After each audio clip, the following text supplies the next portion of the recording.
Manajer sumber daya manusia ini untuk memecat karyawan lama dan membantu perusahaan mendapatkan keuntungan terbesar, tidak ragu-ragu meletakkan segelas air di atas meja. Dia menggunakan bahasa yang provokatif untuk mendorong karyawan tersebut agar menyetujui paket kompensasi perusahaan. Karyawan senior itu gemetar karena marah, dan dia mengambil gelas air itu lalu menyiramkannya ke PHNG Min Fei. Dan pemandangan ini dilihat oleh sahabatnya, Hoang Doan Tae. Doan Tae tahu bahwa Min Fei tidak ingin dia melihat keadaannya yang kacau, jadi dia segera berbalik dan pergi. Secara tidak sengaja, dia mendengar rekan kerjanya berbicara di lift. Mereka mengatakan bahwa gelas air itu sengaja disiapkan oleh Min Fei untuk karyawan itu. Dengan demikian, dapat meningkatkan tingkat turnover karyawan dan menurunkan jumlah kompensasi perusahaan. Doan Tae marah karena rekan kerjanya menjelek-jelekan Min Fei, jadi dia menyiramkan air ke dua orang itu. Ini bisa meningkatkan efisiensi, kan? Kalau begitu, terus berjuang ya. Min Fei kembali ke kantor dan melihat kue coklat yang dibelikan Doan Tae untuknya di atas meja. Dia menangis terseduh-seduh dan ingatannya kembali ke masa SMA. Selama waktu itu, tiga sahabat makan kue coklat bersama. Saat itu Doan Tae makan sampai coklatnya menempel di wajahnya,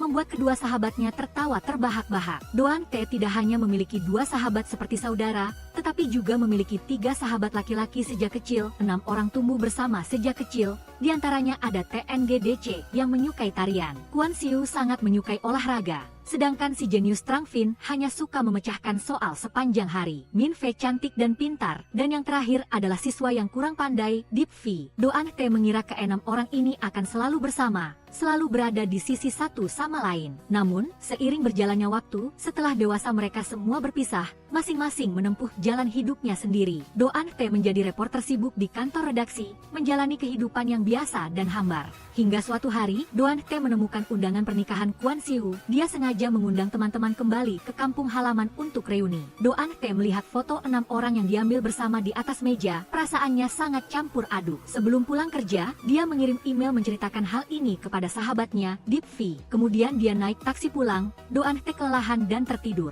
Deep V tiba-tiba menelepon dan mengajaknya bertemu. Malam ini Deep V harus pergi ke Eropa untuk tampil bersama grup tarinya. Sebelum pergi, dia ingin bertemu dengan Doan Tae, dua sahabat yang sudah lama tidak bertemu. Deep V melihat kelelahan di wajah Doan Tae. Dia bertanya apakah dia hidup dengan baik. Doan Tae menunduk dan menghela napas. Akhir-akhir ini dia selalu teringat masa kecilnya ketika ada 5 sahabat di sisinya. Dia merasa sangat tidak takut akan apapun. Namun, sejak mereka semua berpisah, dia tidak lagi merasa percaya diri. Dengan begitu, tidak ada yang berjalan dengan baik. Deep V menyarankan dia untuk mencari teman-teman dan kembali ke kampung halaman untuk menghadiri pernikahan Kwon Siu. Apakah kamu masih ingat masa kecil? Kita melakukan apapun, kamu selalu yang memimpin. Kali ini, hanya kamu yang bisa melakukannya. Doan Tae meneteskan air mata. Dia mengangguk setuju dengan permohonan Deep V. Keduanya berpelukan erat. Setelah sekian lama, Deep V menarik koper dan pergi. Taksi itu perlahan-lahan menjauh. Setelah Doan Tae terbangun dengan lelah, dia akhirnya sampai di rumah.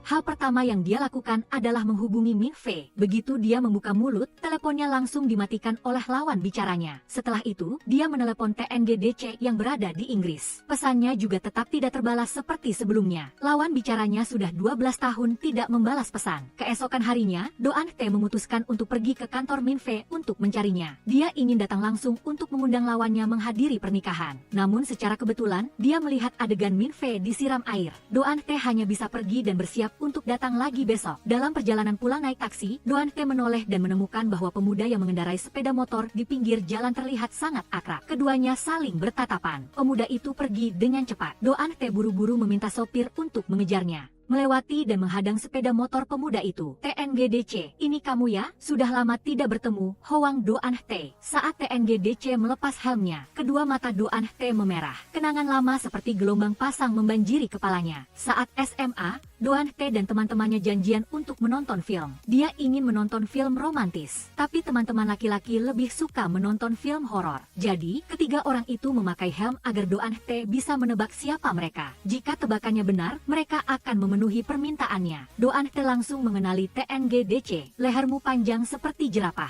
Siapa yang tidak akan mengenalimu? Sayangnya, Doan Tae hanya mengenali TNGDC. Jadi, dia harus menyerah dan menonton film horor bersama yang lain. Doan Tae sangat penakut, jadi dia sangat ketakutan. Dia mencengkeram erat tangan TNGDC untuk menutupi matanya. Kontak intim dengan orang yang disukainya membuat TNGDC merasa tegang dan tidak tahu harus berbuat apa. Dia juga tidak bisa menahan senyum. Ketika film selesai, TNGDC bersiap untuk pergi, tetapi dihentikan oleh Doan Tae. Aku paling benci orang yang pergi sebelum kredit selesai. Ini adalah bentuk rasa hormat. Baiklah, kalau begitu tontonlah. Setelah bioskop sepi, Doan Tae berjalan sendirian di jalan yang gelap. Dia menyanyi untuk menenangkan dirinya. Langit mendung dan gelap. Di luar jendela, apakah tidak bisa lebih pelan di tengah malam begini? TNGDC khawatir dengan keselamatan Doan Tae, jadi dia akhirnya pergi mencarinya. Keduanya pulang bersama. Dalam perjalanan, mereka berdua mengobrol dan bertengkar. Dengan TNGDC sebagai teman, Doan Tae tidak lagi merasa takut. Sebenarnya, rumah TNGDC berada di lantai atas rumah Doan Tae. Karena orang tuanya sibuk, mereka tidak berada di sisinya. TNGDC menghabiskan hari-harinya bermain game. Selain TNGDC dan Doan Tae, ada 4 sahabat lainnya. Min Fe diawasi dengan ketat oleh orang tuanya. Oleh karena itu, dia selalu mendambakan kehidupan bebas di luar. Si jenius Trang Fin selalu menjadi orang pertama yang menyelesaikan pekerjaan rumahnya. Dia sudah membantu orang tuanya bekerja di supermarket sejak dini. Deep V yang paling penurut selalu membantu neneknya bekerja di toko pangsit. Sedangkan Kwon Siu setiap kali pulang ke rumah harus berhadapan dengan ayahnya yang mabuk. Kabarnya, sejak ia memiliki ingatan, ia tidak pernah melihat ayahnya sadar. Doan Tae yang ramah dan suka bergaul sering mengundang teman-temannya ke rumah. Setiap orang membawa satu hidangan. Hanya TNGDC yang secara khusus membeli bebek panggang yang disukai Doan Tae. Nenek membuat sosis dan menyuruhku membawanya. Masuklah, bebek panggang seberat 1 kilogram. Antrenya setengah jam. Silakan masuk, mari makan bersama. Doan Tae melihat TNGDC mengeluarkan tomat. Dia penasaran mengapa TNGDC tidak makan tomat. Ayah Doan Tae menjelaskan alasannya. Orang tua TNGDC dulu sering bepergian untuk urusan bisnis. Jadi mereka menyerahkannya pada pamannya untuk merawatnya. Pamannya terlalu sibuk berkencan, jadi TNGDC ditinggal sendirian di rumah. TNGDC karena lapar, menghabiskan 2 kotak tomat satu-satunya di rumah. Sejak saat itu, dia tidak pernah makan tomat lagi. Ini disebut PTSD. Terus terang, bukankah itu hanya karena dia sudah bosan memakannya? Setelah makan, semua orang bermain kartu tempel. TNGDC terus mengincar Doan Tae. Akibatnya, dia malah dikalahkan oleh Doan Tae. Wajahnya dipenuhi kertas tempel. Saat semua orang bersenang-senang, orang tua TNGDC yang sudah lama tidak terlihat tiba-tiba datang dan memanggilnya pulang. Wajah TNGDC langsung berubah. Dia tidak ingin pergi bersama orang tuanya. Doan Tae melihat ekspresi sedih TNGDC. Dia dengan sedih membantunya melepas kertas tempel dan mengantarkannya pergi. Tidak lama setelah itu, TNGDC pergi ke luar negeri. Doan Tae tidak pernah mendengar kabar darinya sejak saat itu. Hingga 12 tahun kemudian, keduanya bertemu lagi. Ternyata setengah bulan yang lalu Kwon Siu telah mengiriminya email, memberitahu TNGDC bahwa dia akan segera menikah. TNGDC yang berjuang di luar negeri mengingat kelompok sahabat di dalam negeri. Akhirnya dia memilih untuk kembali ke negara itu. Doan Tae mengajak TNGDC untuk mencari Min Fe. Min Fe juga sangat terkejut melihat TNGDC. Dia menyalahkan TNGDC karena menghilang tanpa kabar selama 12 tahun. Kemana saja kamu selama ini? Selama bertahun-tahun ini, TNGDC belajar desain game di Inggris. Akhirnya dia bekerja di sebuah perusahaan game. Min Fe tidak puas dengan jawaban TNGDC. Yang dia ingin tanyakan pasti bukan ringkasan riwayat hidupmu. Doan Tae buru-buru menengahi. Dia memasukkan TNGDC ke dalam grup teman sejak kecil. Setelah itu dia juga membujuk Min Fe untuk menghadiri pernikahan Kwon Siu. Min Fe menolak dengan alasan sibuk bekerja. TNGDC juga mengatakan bahwa dia sibuk dan tidak bisa pergi. Doan Tae bergumam pekerjaan penting. Pekerjaan penting.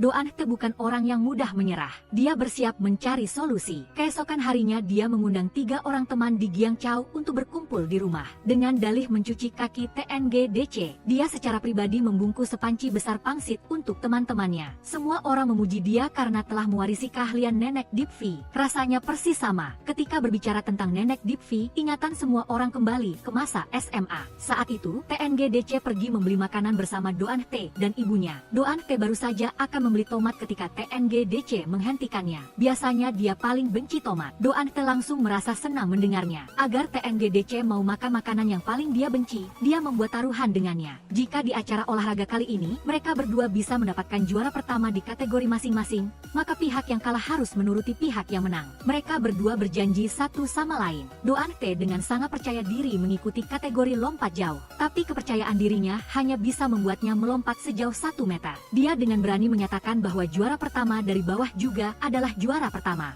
Setelah selesai bicara, dia mengajak kedua sahabatnya untuk menyemangati TNGDC. TNGDC tidak tahan dengan serangan mental dari Doan T, jadi dia bergegas ke garis finish di posisi kedua. Doan T bahkan belum sempat senang ketika dia melihat TNGDC pingsan di tanah. TNGDC dibawa ke rumah sakit, tetapi setelah sadar, dia mengalami amnesia. Bahkan orang tuanya pun tidak dia kenali. Doan T menunjukkan keraguan bahwa ada sesuatu yang salah dengan hal ini. TNGDC, kamu amnesia? Doan T sangat mengenal TNGDC. Dia menebak bahwa TNGDC pasti berpura-pura amnesia. Jadi dia membalas rencana itu dan datang ke sisi ranjang rumah sakitnya dan mengatakan siapa dia baginya. Kalau begitu, kamu pasti tidak ingat. Aku paling suka jus tomat. Terima kasih untuk apa? Ya ampun, dia benar-benar amnesia. Doan T merasa cara ini tidak berhasil, jadi dia hanya bisa mengumpulkan semua cerita memalukan tentang TNGDC. Dia membuat buku berjudul Daftar Cerita Memalukan TNGDC, lalu membacakan setiap barisnya untuknya. Dengan nama yang indah, dia membantunya memulihkan ingatannya. TNGDC merasa tidak beres, jadi dia tidak berpura-pura lagi. Dia mengulurkan tangan dan merebut buku dari tangan Doan T. Cerita-cerita menarik saat remaja membuat teman-teman tertawa terbahak-bahak. Doan T melihat suasana yang bagus, jadi dia mengambil kartu harapan yang diberikan teman-temannya pada ulang tahunnya yang ke-17. Saat itu, setiap orang bersumpah bahwa begitu Doan T mengeluarkan kartu ini, mereka pasti akan memenuhi satu permintaannya. Sekarang Doan T berharap semua orang bisa menepati janji. Akhir pekan ini mereka kembali ke kampung halaman untuk menghadiri pernikahan Kuan Siu. Semua orang memegang kartu itu dan menundukkan kepala tanpa berkata-kata, seolah-olah mereka telah mengambil keputusan. Namun, dunia orang dewasa tidak selalu berjalan sesuai rencana. Trang Fin diundang oleh dosennya untuk menghadiri forum akademis di akhir pekan. Masalah ini terkait dengan apakah ia bisa mendapatkan gelar doktor. Sementara itu, Min Fei harus pergi ke Hong Kong untuk membahas proyek penting. TNGDC harus menghadiri sidang mediasi. Ia menuntut perusahaan tempat ia bekerja di Inggris yang telah menjiplak permainannya. TNGDC mengirim pesan penolakan kepada Doan T dan sengaja meninggalkan buku daftar cerita memalukan TNGDC untuknya. Dia berjanji akan meminta maaf kepada Doan T dengan tulus di kemudian hari. Doan T berjalan di jalan dengan lesu. Dia kembali menerima pesan penolakan dari Trang Fin dan Min Fei. Dalam hatinya dia sangat sedih, tapi dia tetap bersemangat untuk memberitahu Kuan Siu. Semua orang tidak bisa menghadiri pernikahan. Kuan Siu dengan lapang dada mengatakan bahwa dia mengerti. Namun, setelah menutup telepon dengan Doan T, dia menghela napas. Keesokan harinya, Doan T pergi bekerja. Dia mendengar rekan-rekan kerjanya sedang mendiskusikan berita besar. Penulis In Gia terungkap mengganggu pelanggan wanita. Seseorang memanfaatkan kesempatan ini untuk memposting berita ini, dan hanya dalam satu malam, ia mendapatkan puluhan ribu pengikut. Pemimpin redaksi menyarankan untuk memanfaatkan kesempatan ini untuk mewawancarai In Gia, untuk mendapatkan sedikit perhatian. Doan T terus menjelaskan atas nama penulis favoritnya. Dia menduga akun-akun gosip itu memanfaatkan In Gia untuk meningkatkan perhatian. Jadi dia secara sukarela mengambil tugas untuk mewawancarai In Gia. Untuk membantu membersihkan namanya, Doan T tidak hanya menyukai In Gia, tetapi saat SMA, dia juga merupakan penggemar berat Ton YNT. Suatu hari, dia berhasil mendapatkan album bertanda tangan Ton YNT dengan susah payah, jadi dia buru-buru memamerkannya kepada teman-temannya. Saat dia menikmati tatapan kagum dari teman-temannya, seorang gadis cantik dengan dua kuncir di sebelahnya mengeluarkan 10 album bertanda tangan Ton YNT dan meletakkannya di atas meja. Kemudian dengan angkuh dia menertawakan Doan T. Muka harimau tersenyum itu, jangan menggunakannya untuk menakutiku. Disita, gadis kuncir dua itu menangis terseduh-seduh. Untuk membalas dendam dia bahkan mengambil album Doan T dan memberikannya kepada pengawas. Doan T yang mengetahui hal ini sangat panik. Dia memanggil teman-temannya dan memutuskan untuk menyelinap ke ruang pengawas di malam hari untuk mengambil kembali albumnya. Malam itu, seluruh kelompok menyelinap ke kantor dan mengambil semua album yang disita, menyebarkannya di lantai. Doan T mencari-cari tetapi tidak menemukan albumnya. Semua yang ada di lantai adalah milik gadis kuncir dua itu. Doan T keluar dari sekolah dengan lesu. Mereka berdiskusi tentang rencana di toko pangsit Nenek Deep V. Trang Fin menebak kemungkinan besar pengawas telah membawa album itu pulang. Melihat tidak ada harapan untuk mengambil CD di rumah pengawas, Doan T dengan sedih mengucapkan selamat tinggal kepada teman-temannya. TNGDC tidak tega melihat Doan T terluka, jadi dia memeras otaknya dan menemukan ide bagus. Malam itu, pengawas datang ke toko pangsit untuk membeli pangsit. Satu porsi pangsit besar sudah habis. Sudah seminggu penuh tidak bisa membeli pangsit. Pengawas dimarahi oleh istrinya. Dia hanya bisa memohon kepada nenek untuk membungkus pangsit ekstra untuknya. Melihat lawan bicaranya terpancing, nenek itu langsung mengatakan bahwa dia sedang tidak mood. CD kesayangan cucu saya disita. Saya tidak mood untuk membungkus pangsit. Pengawas dengan serius mengatakan bahwa dia melakukannya demi disiplin sekolah. Tidak disangka nenek itu langsung menjebaknya. Saya mendengar perawat kepala rumahmu mengatakan bahwa kamu diam-diam menyetujui cuti untuk pergi membeli hadiah ulang tahun untuknya. Apakah kamu tidak peduli lagi dengan disiplin sekolah? Pengawas itu langsung berjanji akan mengembalikan CD-nya. Nenek itu dengan senang hati menepuk meja. Dia mengeluarkan satu porsi pangsit yang sudah dia masak untuk pengawas. Waktu kembali ke masa sekarang, Doan Teh sendirian naik kereta api kembali ke kampung halamannya. Tanpa diduga, Trang Vin menyerah untuk menghadiri forum akademis dan muncul di depan Doan Teh. Doan Teh tersenyum cerah seperti bunga.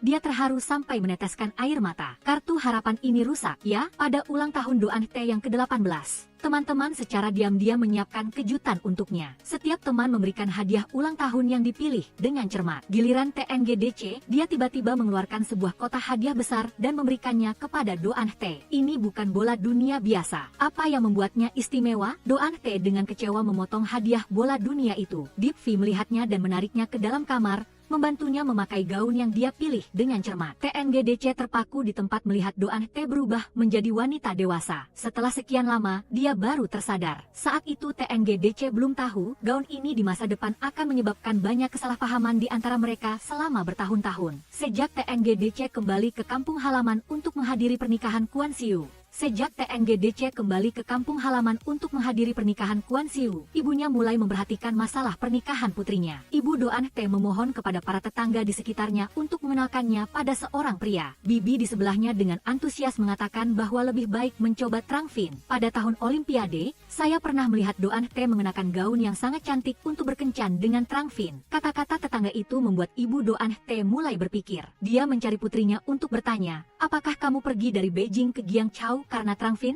Hah? Ibu Doan Teh mengabaikan kebingungan putrinya. Dia diam-diam meminta ibu Trang Vin untuk membawa putranya, agar keduanya memiliki kesempatan untuk bertemu. Doan Teh pasrah dengan perjodohan acak ibunya. Untuk segera mengusir kedua ibu itu, mereka berdua hanya bisa berpura-pura berakting. Mari kita hitung dari 1 sampai 3, lalu kita mulai tertawa. Lihatlah, mereka berdua tertawa dengan sangat bahagia. Setelah para ibu pergi, keduanya mulai berbicara tentang TNGDC. Doan Teh mendengar bahwa sebenarnya TNGDC tidak hidup dengan baik di Inggris. Dia pernah membaca sebuah artikel yang menyebutkan bahwa game yang TNGDC rancang disalin dan digunakan oleh perusahaan, dan dia dikeluarkan dari daftar pencipta. Kabarnya, kedua belah pihak baru-baru ini saling menuntut. Trang Vin menghela napas, ia menghela napas bahwa mereka berdua tidak bisa membantu TNGDC. Pada hari pernikahan Kuan Siu, Doan Teh memimpin para pengiring pengantin wanita untuk memblokir pintu. Berdasarkan IQ-nya yang super tinggi, dia berhasil menipu amplop merah besar dari pengantin pria. Dia juga meminta pengantin pria untuk menjawab pertanyaan. Jika kamu menjawab dengan benar, pintunya akan terbuka. Apa penyesalan terbesar Adam dan Hawa saat menikah? Penyesalan terbesar adalah tidak ada seorang pun di dunia yang datang untuk minum anggur pernikahan mereka. Doan Teh mendengar suara TNGDC dan segera membuka pintu. Dalam kerumunan yang ramai, Doan Teh langsung melihat TNGDC menatapnya dengan penuh kasih sayang. Di mata mereka berdua, hanya ada satu sama lain, mereka tanpa sadar tertawa. Tidak hanya TNGDC yang datang tepat waktu, tetapi Min Fei juga meninggalkan semua pekerjaannya untuk datang ke pernikahan. Kecuali Deep V yang berada di luar negeri, kelompok teman-teman itu akhirnya berkumpul sepenuhnya. Kuan Siu berterima kasih kepada teman-teman karena tidak peduli dengan kesulitan dan datang ke pernikahan. Selama 12 tahun ini, aku selalu berada di sini menunggu kalian kembali. Hari ini, aku merasa sangat puas. Dalam pernikahan yang meriah, tidak bisa dilewatkan sesi desakan dari para ibu. Tante di sebelah mendengarkan dengan seksama ketika dia mengetahui bahwa TNGDC sudah memiliki pacar. Ada sedikit kekecewaan di matanya. TNGDC diam-diam menunjukkan foto pacarnya kepada ibu Doan Teh. Doan Teh dengan penasaran terus bertanya, apakah pacarmu orang asing? Afrika? Jika kamu bisa mendapatkan buket bunga pengantin itu, aku akan memberitahumu. Doan Teh menghabiskan segelas anggur dan bergegas maju. Sayang sekali dia tidak berhasil mendapatkan buket bunga pengantin. Kelompok sahabat itu berkumpul, minum, dan mengobrol.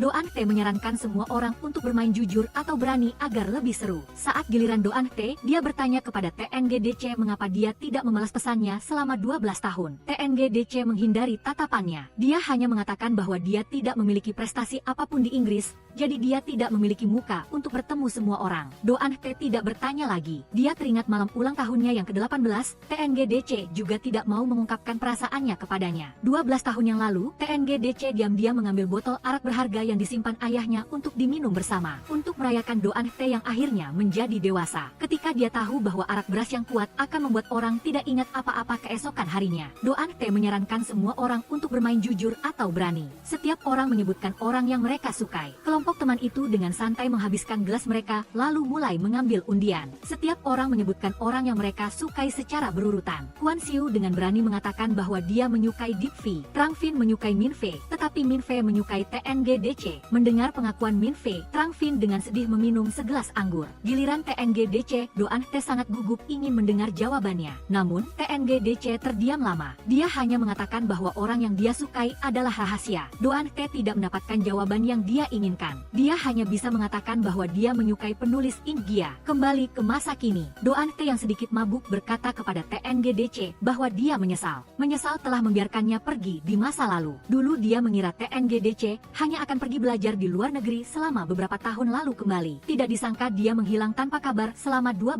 tahun. Dia meminta maaf atas apa yang telah dia lakukan pada TNGDC di masa lalu. Bisakah kamu memaafkanku? Aku juga sudah memaafkanmu. Setelah pernikahan selesai, TNGDC dan Trang Fin mengantar kedua gadis itu pergi. Setelah itu, Trang Fin bertanya kepada TNGDC tentang gugatan hukumnya dengan perusahaan lama. TNGDC menghela napas. Sebenarnya, untuk menghadiri pernikahan, dia telah membatalkan gugatannya. Dia hanya mendapatkan sejumlah uang kompensasi. Dia bermaksud untuk memutuskan hubungan dengan masa lalu. Dia berencana untuk kembali ke tanah air dan memulai dari awal lagi. Trang Fin melihat bahwa suasana hati TNGDC sedang tidak baik. Jadi dia sengaja menyebutkan pacar TNGDC. Dia ingin melihat fotonya. Orang ini terlihat agak familiar, seperti pernah melihatnya di suatu tempat. Itu Spider-Man, itu pacarnya. Doan Tae menerima tugas untuk mewawancarai Ingia. Dia membaca kembali karya-karya Ingia. Di sampul buku ada tanda tangan TNGDC yang ditinggalkan bersama dengan sebuah kalimat. 10 tahun dari sekarang, tanda tangan ini akan sangat berharga. Mengikuti kalimat ini, pikiran Doan Tae melayang kembali ke masa SMA. Saat itu, TNGDC adalah master game. Dia bahkan pergi ke kota untuk berpartisipasi dalam kompetisi. Doan Tae datang di depan TNGDC untuk mengambil hatinya. Dia ingin pergi ke kota bersamanya. Ada akuarium di kota. Doan Tae ingin pergi melihat paus yang disukainya. Dia mencoba segala cara.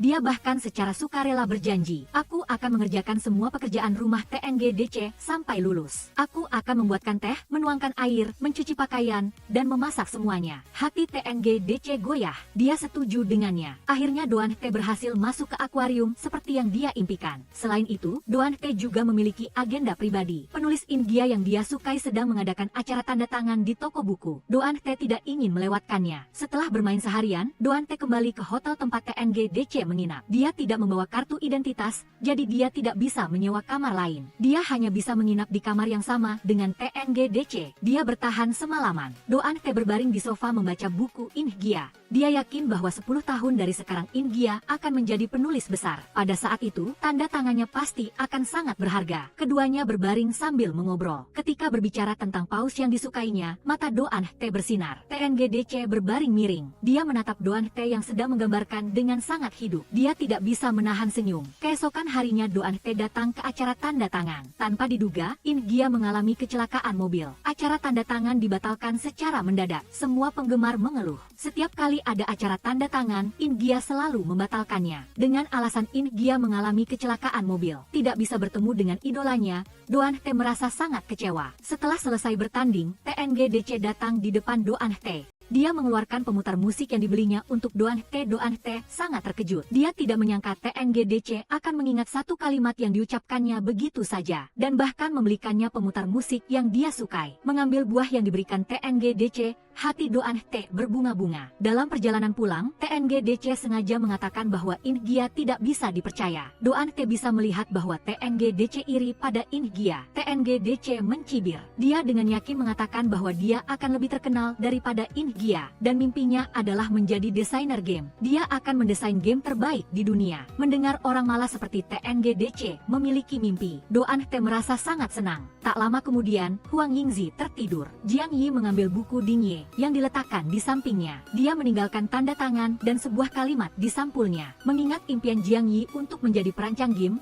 Sekarang dia ingin berkembang di dalam negeri. Jadi, Huang Yingzi membantunya mengumpulkan materi dari berbagai tempat. Sebagai ucapan terima kasih, Jiang Yi mengundangnya makan. Setelah bertahun-tahun tidak bertemu, mereka berdua merasa sedikit canggung saat bersama. Saat topik pertama selesai, telepon Huang Yingzi berdering. Melihat bahwa itu adalah panggilan dari Ding Ye, Huang Yingzi berdeham. Setelah mengangkat telepon, dia dengan cepat memperkenalkan dirinya. Dia mengatakan bahwa dia adalah penggemar setianya. Begitu mendengarnya, Jiang Yi menjadi gelisah. Dia sangat yakin bahwa Huang Yingzi sedang menelepon Ding Ye. Ding Ye tidak banyak bicara. Dia membuat janji untuk bertemu Huang Yingzi. Huang Yingzi bergegas pergi. Dia tiba di lokasi sesuai alamat yang diberikan oleh Ding Ye. Dia hanya melihat Ding Ye membelakangi Huang Yingzi. Begitu melihat Huang Yingzi tiba, Ding Ye langsung mengambil alat pemadam api dan memecahkan kaca depan mobil di depannya. Huang Yingzi menutup mulutnya karena terkejut. Dia menjadi saksi di lokasi perusakan properti. Huang Yingzi menelepon polisi sesuai perintah Ding Ye. Mereka berdua pergi ke kantor polisi bersama. Ding Ye setuju untuk memberikan ganti rugi. Pemilik mobil juga setuju untuk berdamai. Masalah ini dianggap telah selesai.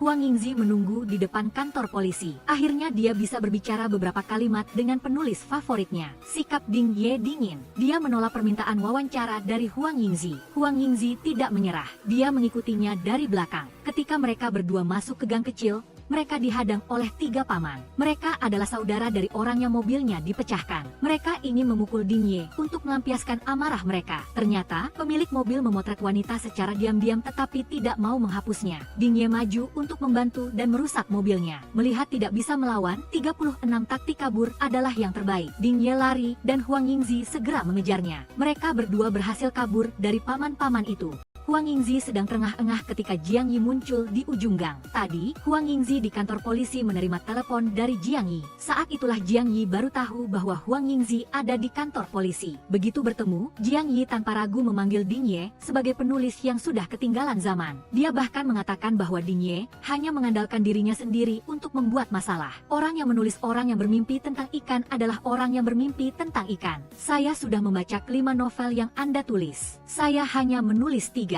Tidak mengherankan jika Ding Ye kesal. Dia menolak permintaan wawancara dari Huang Yingzi. Hari ini hanya bisa menyerah. Huang Yingzi dan Jiang Yi pulang bersama. Berbicara tentang Ding Ye, Huang Yingzi teringat tanda tangan di buku yang dilihatnya bertahun-tahun lalu. Dia mempertanyakan mengapa Jiang Yi menulis dan menggambar sembarangan di bukunya. Dengan situasi saat ini, tidak mungkin bagi Jiang Yi untuk melampaui Ding Ye. Jiang Yi membantah. Dia mengatakan secara langsung bahwa kemungkinan Huang Yingzi menjadi teman Ding Ye juga hampir nol. Huang Yingzi tidak mau kalah. Dia mengusulkan agar mereka berdua bertaruh untuk melihat apakah dia akan menjadi teman Ding Ye lebih dulu atau Jiang Yi menjadi perancang game terkenal lebih dulu. Jika Huang Yingzi menang, Jiang Yi akan memasukkannya ke dalam desain gamenya. Keduanya masih mengingat taruhan mereka bertahun-tahun yang lalu. Mereka memutuskan untuk melanjutkan taruhan ini. Keesokan harinya, Jiang Yi pergi ke perusahaan game untuk wawancara. Keahliannya tidak perlu diragukan lagi. Bos langsung menggebrak meja dan menerima Jiang Yi. Kebetulan, rekan kerja wanita yang mewawancarainya adalah teman sekelas Jiang Yi saat di luar negeri, Chloe. Keduanya bertemu lagi dan Chloe sulit menahan emosi yang bergejolak. Saat masih di luar negeri, dia sudah menyukai Jiang Yi. Jiang Yi berhasil mendapatkan pekerjaan. Huang Yingzi mengundang teman-temannya untuk berkumpul merayakan. Fang Mingyu juga mendapat kabar. Tetapi saat jam makan, dia baru mengirim pesan kepada Huang Yingzi bahwa dia sibuk dan tidak bisa datang. Sejak semua orang sibuk di berbagai tempat, Fang Mingyu dan teman-temannya perlahan-lahan menjauh. Ditambah lagi, dia punya pacar yang berpengaruh. Dia selalu membisikkan sesuatu di telinganya. Pacarnya tahu tentang keberadaan kelompok pertemanan itu. Dia telah menasihati Fang Mingyu untuk tidak terus tenggelam dalam hubungan lama. Jangan membuang waktu bersosialisasi karena teman lama. Sebaliknya, harus menginvestasikan waktu yang berharga untuk hal-hal yang bermanfaat bagi masa depan. Pernahkah kamu berpikir mengapa kaca depan mobil begitu besar, tetapi kaca spion sangat kecil? Karena hanya di depan ada jalan. Fang Mingyu tidak datang. 3 orang mengangkat gelas untuk merayakan. Pada saat yang sama, di rumah, listrik padam. Pemandangan ini seakan pernah terjadi sebelumnya. Saat itu, ketiga gadis itu buru-buru pulang untuk menonton episode terakhir dari serial TV. Sayangnya, tiba-tiba listrik padam. Huang Yingzi punya ide. Dia mengajak teman-temannya ke tempat lain untuk mencari TV. Para pria menjadi sopir untuk mereka. Huang Yingzi secara naluriah berjalan menuju mobil Jiang Yi. Fang Mingyu juga ingin pergi bersama Jiang Yi. Huang Yingzi tetap berdiri di tempatnya. Fang Mingyu secara proaktif duduk di belakang mobil Jiang Yi. Huang Yingzi hanya bisa duduk di belakang Zhuang Yuan. Dalam perjalanan, Huang Yingzi dan Jiang Yi sama-sama tidak fokus. Huang Yingzi melihat punggung kedua orang itu dan merasa sangat tidak nyaman. Mereka semua sampai di sebuah toko. Para gadis duduk di depan layar TV menunggu untuk menonton episode terakhir. Jiang Yi menyapa pemilik toko. Dia memesan 12 mangkuk mie hanya agar pemilik toko tutup sedikit lebih lambat. Sesuai dengan prinsip tidak membuang-buang, kelompok pria mencoba menghabiskan semua mie. Kelompok wanita hanya peduli pada TV. Akhir ceritanya tidak bahagia. Huang Yingzi berkaca-kaca. Jiang Yi yang duduk di seberangnya makan mie sampai tersedak. Fang Mingyu di sebelahnya menepuk punggungnya untuk membantunya. Dia dengan lembut memperhatikan Jiang Yi. Huang Yingzi melihat kontak fisik yang intim antara keduanya. Ada perasaan yang tak terlukiskan di hatinya. Dalam perjalanan pulang, Jiang Yi dan Huang Yingzi berada di gedung yang sama. Jadi, tentu saja dia menjadi sopir pribadi Huang Yingzi. Kali ini, senyum muncul di wajah Huang Yingzi dan Jiang Yi pada saat yang sama tanpa disadari. Huang Yingzi tidak bisa menahan diri untuk tidak meletakkan tangannya di pinggang Jiang Yi. Ketika mengingat masa lalu, Huang Yingzi tidak bisa menahan sedikit penyesalan. Dia juga mengatakan bahwa lain kali dia akan datang ke rumah Jiang Yi sebagai tamu. Jiang Yi sedikit terkejut. Dia mengatakan bahwa rumahnya sangat berantakan. Tunggu beberapa waktu lagi, baru kita pikirkan. Setelah makan, Jiang Yi dan Zhuang Yuan pergi bersama. Mereka sampai di depan mesin penjual otomatis. Keduanya mengeluarkan sedikit uang receh untuk membeli minuman. Jiang Yi menyadarinya. Di kartu kantin SMA Zhuang Yuan masih ada foto Fang Mingyu. Sementara Jiang Yi masih menyimpan kartu kantin yang ditempeli foto Huang Yingzi. Saat itu, karena kartu ini, terjadi serangkaian kesalahpahaman. Saat SMA, Zhuang Yuan meminjamkan kartu kantinnya kepada Jiang Yi. Sore harinya, Huang Yingzi membantu siswi lain memberikan surat cinta kepada Jiang Yi. Jiang Yi bersikap tidak peduli. Dia meminta Huang Yingzi untuk meletakkannya di sakunya. Huang Yingzi mengambil seragam Jiang Yi. Kartu kantin Zhuang Yuan jatuh dari sakunya. Huang Yingzi tidak tahu apa-apa. Dia mengira Jiang Yi menyukai Fang Mingyu, itulah sebabnya dia membawa foto orang itu. Huang Yingzi tidak tahu apa-apa dan karena itu dia menderita untuk waktu yang lama. Untuk sementara, Huang Yingzi tidak tahu bahwa Jiang Yi selalu menyimpannya di hatinya. Untuk lebih dekat dengan gadis yang disukainya, Jiang Yi pindah ke gedung di seberang rumah Huang Yingzi. Cukup dengan membuka tirai, dia sudah bisa melihat rumah Huang Yingzi. Untuk gadis yang disukainya, Jiang Yi selalu sedikit bicara dan banyak bertindak. Pada pertemuan sebelumnya, Fang Mingyu tidak datang, Huang Yingzi tidak bisa menghindari perasaan sedih. Jiang Yi membuat janji untuk bertemu Fang Mingyu. Dia ingin mencari tahu apakah ada sesuatu yang tidak menyenangkan yang terjadi di antara mereka berdua. Fang Mingyu menjawab pertanyaan ini. Beberapa hal yang sudah terjadi tidak bisa kembali lagi. Ketika mereka masih di universitas, ada sesuatu yang terjadi yang berhubungan dengan Ye Fei. Untuk waktu yang sangat lama setelah itu, Fang Mingyu tidak tahu bagaimana harus menghadapi teman-temannya. Apalagi orang yang paling dekat dengan Ye Fei,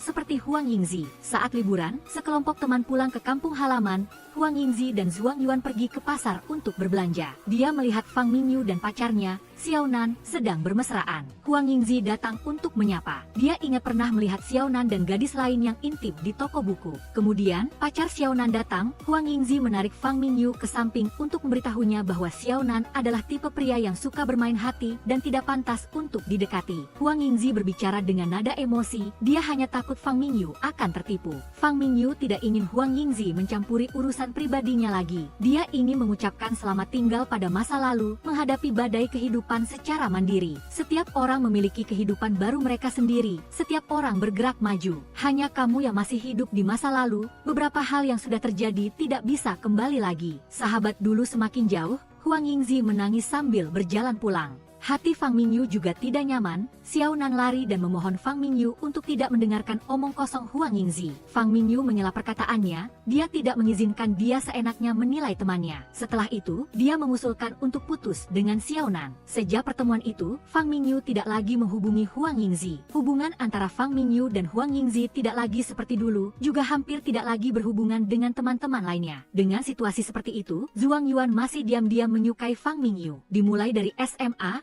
dia tidak pernah berubah. Huang Yingzi masih ingat saat SMA, 4 orang bersama-sama makan wonton. Fang Mingyu mencoba mengambil hati Jiang Yi, sehingga dia memberinya soda yang disukainya, dan juga memberinya tisu. Huang Yingzi merasa tidak senang, jadi dia salah minum soda Zhuang Yuan. Jiang Yi memasang wajah cemberut dan pergi. Fang Mingyu dengan cepat mengikutinya. Huang Yingzi menarik Zhuang Yuan yang juga ingin pergi. Dia menyuruhnya duduk bersamanya sebentar. Serangkaian perilaku Huang Yingzi membuat Zhuang Yuan salah paham bahwa dia menyukainya. Huang Yingzi segera menyangkal, "Jangan bilang kamu pikir aku menyukaimu. Kenapa kamu duduk di belakang mobilku? Pui, siapa yang mau duduk di belakang mobilmu? Kenapa mobil mereka sudah penuh orang? Aku tidak punya pilihan lain, kan? Jadi kamu mau duduk di belakang mobil siapa? Aku ingin Jiang Yi." Hanya beberapa kata sederhana dari Zhuang Yuan membuat Huang Yingzi mengatakan isi hatinya. Tak lama lagi akan tiba tahun baru, kelompok teman-teman berkumpul untuk saling bertukar hadiah. 4 orang melakukan undian, nama yang tertulis di kertas akan menerima hadiah dari orang itu. Setiap orang menarik 1 lembar kertas pada saat yang sama. Kali ini Huang Yingzi berbuat curang, di keempat lembar kertas tertulis nama Zhuang Yuan. Setiap orang memiliki pikiran sendiri dan masing-masing mengucapkan nama yang berbeda. Jiang Yi mengatakan dia mendapat Huang Yingzi, hanya Fang Mingyu yang jujur menyebutkan nama Zhuang Yuan yang ada di kertas.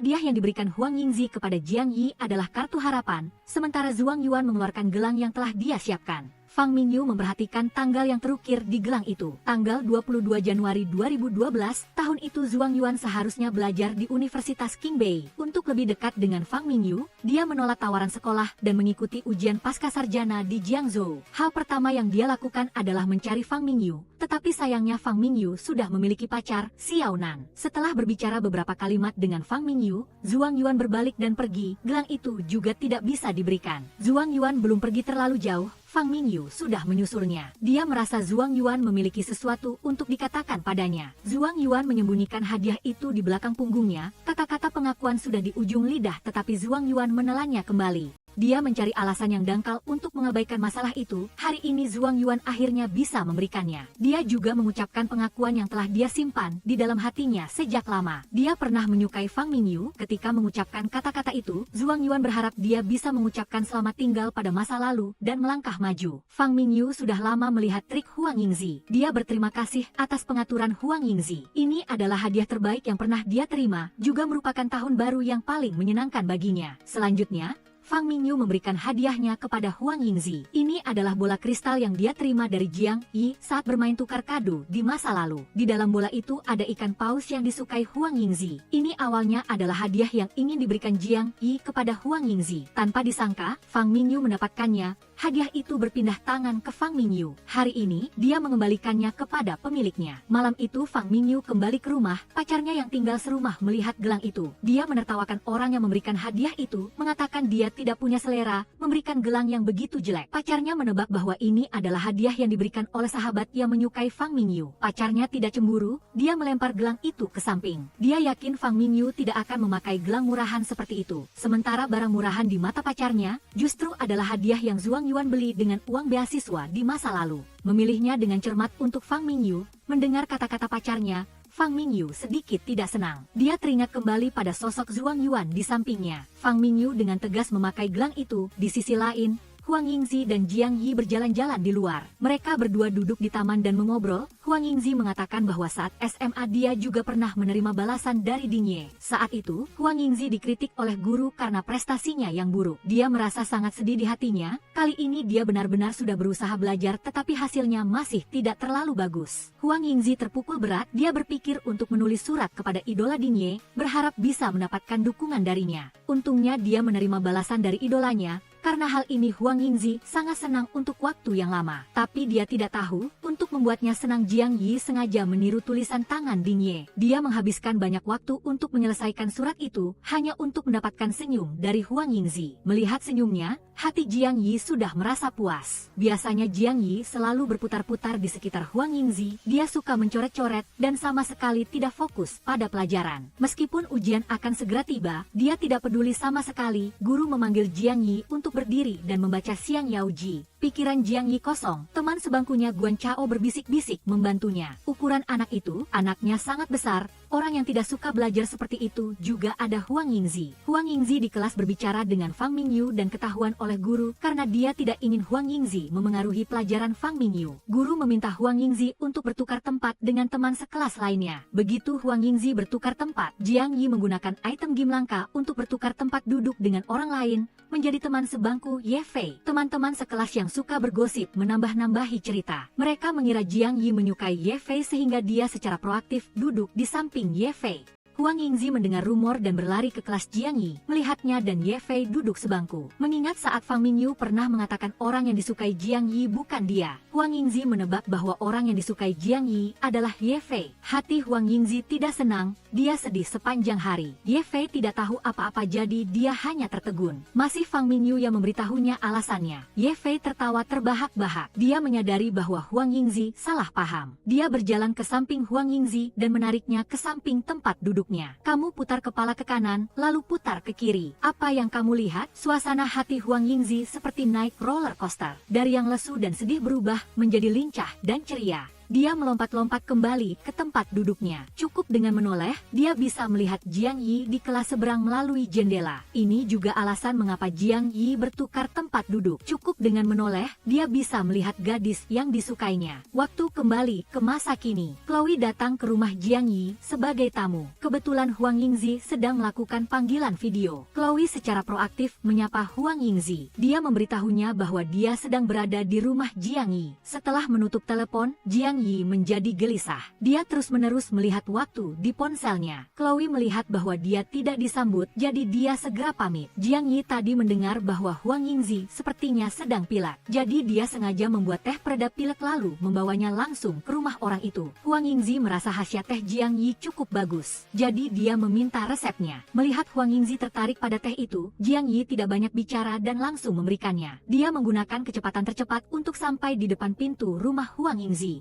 Berdiri di depan pintu, dia menghitung waktu. Setelah 25 menit berlalu, Jiang Yi tepat waktu mengetuk pintu rumah Huang Yingzi. Dia memberinya teh yang dia buat. Akhir-akhir ini, setiap hari Huang Yingzi mengikuti Ding Ye, hanya untuk mendapatkan kesempatan mewawancarai orang itu. Kebetulan, perusahaan Jiang Yi juga berencana bekerja sama dengan Ding Ye. Mereka ingin menggunakan ide novel labirin Ding Ye, memasukkannya ke dalam game yang dirancang Jiang Yi. Chloe telah berusaha keras. Dengan susah payah, dia berhasil membujuk Jiang Yi. Sekarang yang diperlukan hanyalah mendapatkan hak cipta novel. Huang Yingzi tahu bahwa Jiang Yi sedang menghadapi masalah. Jadi dia secara proaktif membawanya ke restoran tempat Ding Ye bekerja. Menurut pengamatan Huang Yingzi, Ding Ye akhir-akhir ini sangat aneh. Jika tidak membaca puisi di sudut perjodohan di taman, dia akan bermain catur dengan para lansia. Sekarang dia malah bekerja sebagai pelayan. Sepertinya dia sedang menyelesaikan semacam tugas. Huang Yingzi menyapa Ding Ye. Dia memperkenalkan Jiang Yi kepadanya. Pada saat yang sama, dia juga langsung menyampaikan alasan dia datang ke sini. Ding Ye dengan dingin menolak untuk bekerja sama dengan Jiang Yi.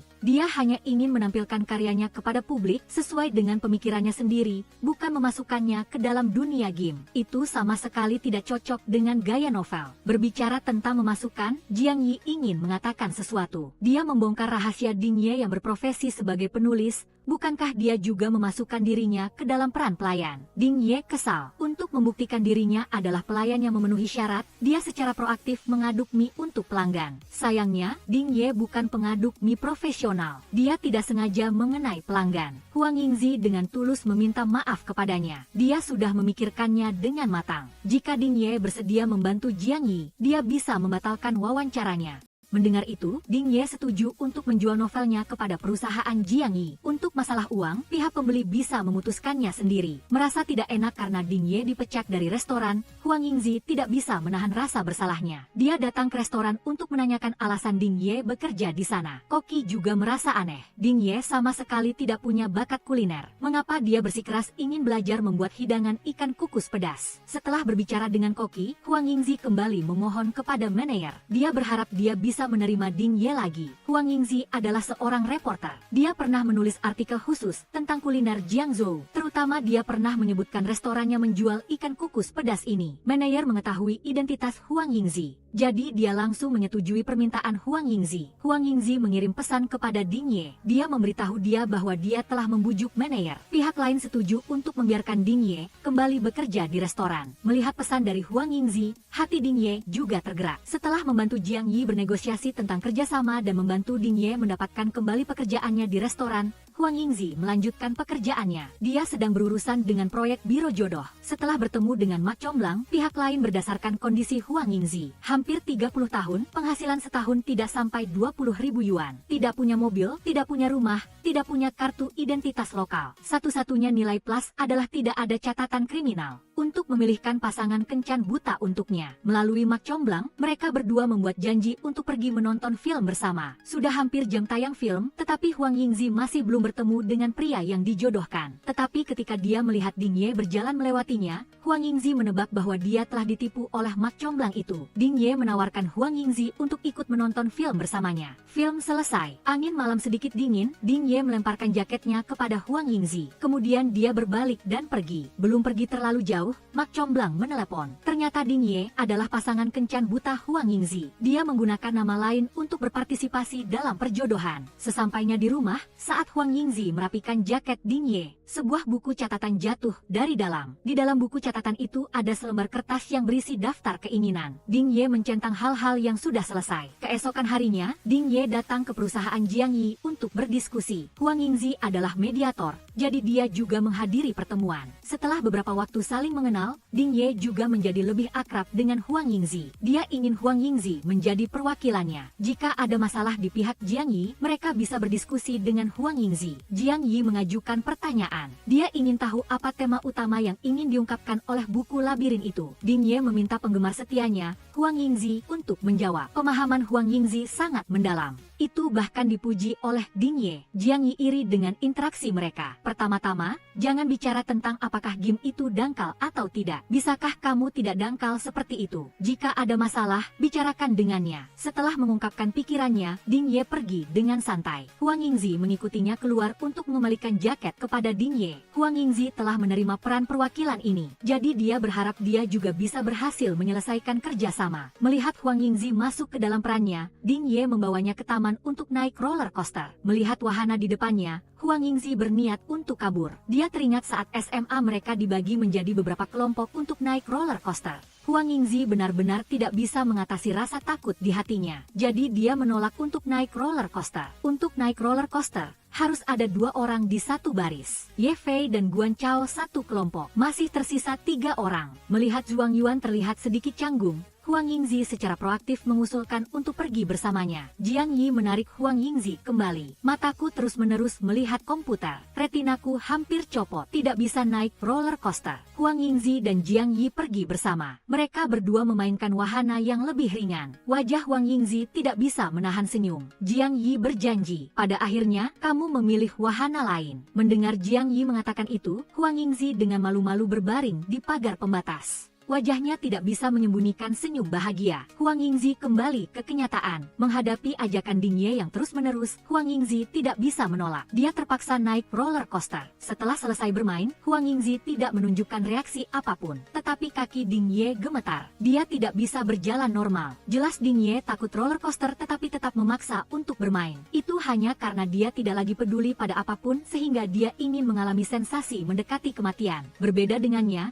Huang Yingzi takut pada kematian. Dia takut setelah mati dia tidak akan bisa bertemu teman-teman dan keluarganya. Tidak bisa mewujudkan impiannya. Tidak bisa berada di samping orang yang disukainya. Dari percakapan mereka berdua, Ding Ye mendengar bahwa Huang Yingzi telah melihat daftar keinginannya. Huang Yingzi secara proaktif mengusulkan. Dia ingin menyelesaikan hal-hal lain dalam daftar bersama Ding Ye. Kemanapun Ding Ye ingin pergi, dia akan menemaninya. Huang Yingzi membuktikan ucapannya. Dia kembali menarik Ding Ye untuk naik roller coaster lagi. Jiang Yi tidak bisa menghubungi Huang Yingzi. Keesokan harinya saat bertemu, dia bertanya tentang keadaannya kemarin. Huang Yingzi dengan jujur menceritakannya. Wajah Jiang Yi langsung berubah. Dulu tidak berani bermain, sekarang berani. Apakah karena Ding Ye itu? Huang Yingzi terus-menerus membela Ding Ye, membuat Jiang Yi menunjukkan ketidaksenangannya. Ia tidak ingin melanjutkan percakapan, jadi ia pergi dari kafe dengan marah. Setelah Jiang Yi pergi, Huang Yingzi terus menelepon dan mengiriminya pesan. Saya ingin mengajak Huang Yingzi mengunjungi akuarium di malam hari. Huang Yingzi datang ke tempat pertemuan. Mereka berdua berjalan-jalan di dalam akuarium. Karena sudah larut malam, Ding Ye mengantar Huang Yingzi pulang. Setelah sampai di bawah gedung apartemennya, Huang Yingzi mengucapkan selamat tinggal pada Ding Ye. Sebelum berpisah, Ding Ye bertanya kepada Huang Yingzi, apakah kamu pernah kehilangan orang penting dalam hidupmu? Huang Yingzi memikirkan Jiang Yi. Ketika dia berusia 18 tahun, dia berinisiatif untuk mengucapkan selamat tinggal kepada Jiang Yi. Saat itu dia tidak tahu bahwa setelah mengucapkan selamat tinggal, dia mungkin tidak akan pernah bertemu lagi dengannya. Bahkan jika bertemu lagi bertahun-tahun kemudian, perasaan awal tidak akan bisa ditemukan kembali. Huang Yingzi tidak tahu bahwa pemandangan mereka berdua sedang curhat telah terlihat oleh Jiang Yi. Jiang Yi tidak datang untuk mengganggu. Dia dan Zhuang Yuan pulang bersama. Suasana hati Jiang Yi sedang tidak baik. Dia duduk dan menghabiskan beberapa kaleng bir. Begitu Huang Yingzi sampai di rumah, dia menerima pesan dari Ding Ye. Dia setuju untuk membiarkan Huang Yingzi mewawancarainya. Keesokan harinya, mereka berdua mulai wawancara di kafe. Tuhan tidak senang, jadi dia menurunkan hujan. Huang Yingzi tidak membawa payung, dan Ding Ye juga tidak punya kebiasaan membawa payung. Dia selalu kehilangan payungnya. Huang Yingzi bertanya-tanya mengapa orang selalu lupa membawa payung. Ding Ye menjawab karena setiap hujan pasti akan reda. Ketika hujan reda, payung akan menjadi benda yang tidak berguna. Saat seseorang kehilangan payungnya, payung itu akan menjadi milik pejalan kaki berikutnya yang menemukannya. Berbicara tentang payung, dia kembali teringat pada Huang Yingzi di masa lalu. Suatu hari hujan saat SMA, Jiang Yi memberikan payung kepada Huang Yingzi yang sedang berteduh. Dia mengatakan bahwa dia menemukannya. Huang Yingzi dengan gembira membuka payungnya. Dia menemukan bahwa di kanopi payung transparan itu ada lukisan paus yang disukainya. Huang Yingzi berdiri di tempatnya sambil memutar payung di tengah hujan. Dia mengagumi paus lucu itu. Huang Yingzi menyukai payung ini. Dia melompat-lompat di tengah hujan. Suasana hatinya sangat gembira tak terlukiskan. Huang Yingzi menganggap payung ini sebagai harta karun. Dia duduk di tangga sekolah dan memutar payungnya sendiri. Fang Mingyu tiba-tiba muncul di belakangnya. Fang Mingyu sudah memikirkannya baik-baik. Daripada membuang-buang waktu dengan seseorang yang tidak menyukainya seperti Jiang Yi, lebih baik berhenti lebih awal dan mendapatkan kembali perasaannya. Dia menyemangati Huang Yingzi untuk mengajak Jiang Yi menonton film romantis bersama. Jika Jiang Yi datang ke kencan itu artinya dia menyukai Huang Yingzi. Setelah berhasil mengajak Jiang Yi berkencan, Huang Yingzi berdandan di rumah. Kemudian dia pergi ke bioskop sesuai janji. Dia awalnya mengira itu adalah kencan mereka berdua. Tanpa diduga, Zhuang Yuan dan Jiang Yi datang bersama. Dunia yang seharusnya milik berdua berubah menjadi 3 orang. Film baru diputar sebentar. Jiang Yi dan Zhuang Yuan dipanggil pergi oleh sebuah telepon. Ada seorang siswa laki-laki yang berbuat tidak senonoh pada Ye Fei. Guan Chao tidak bisa melawan-lawan, jadi dia buru-buru memanggil teman-temannya untuk meminta bantuan. Huang Yingzi baru tahu tentang hal itu setelahnya. Dia sendiri yang mengoleskan obat untuk Jiang Yi. Jiang Yi tidak berani menatap langsung ke wajah Huang Yingzi. Dia menyarankan Huang Yingzi untuk tidak memakai riasan lagi. Wajahnya saat tanpa riasan 1000 kali lebih cantik dari sekarang. Huang Yingzi sangat senang. Tiba-tiba dia teringat bahwa dia meninggalkan payung paus miliknya di bioskop. Huang Yingzi kembali untuk mencarinya,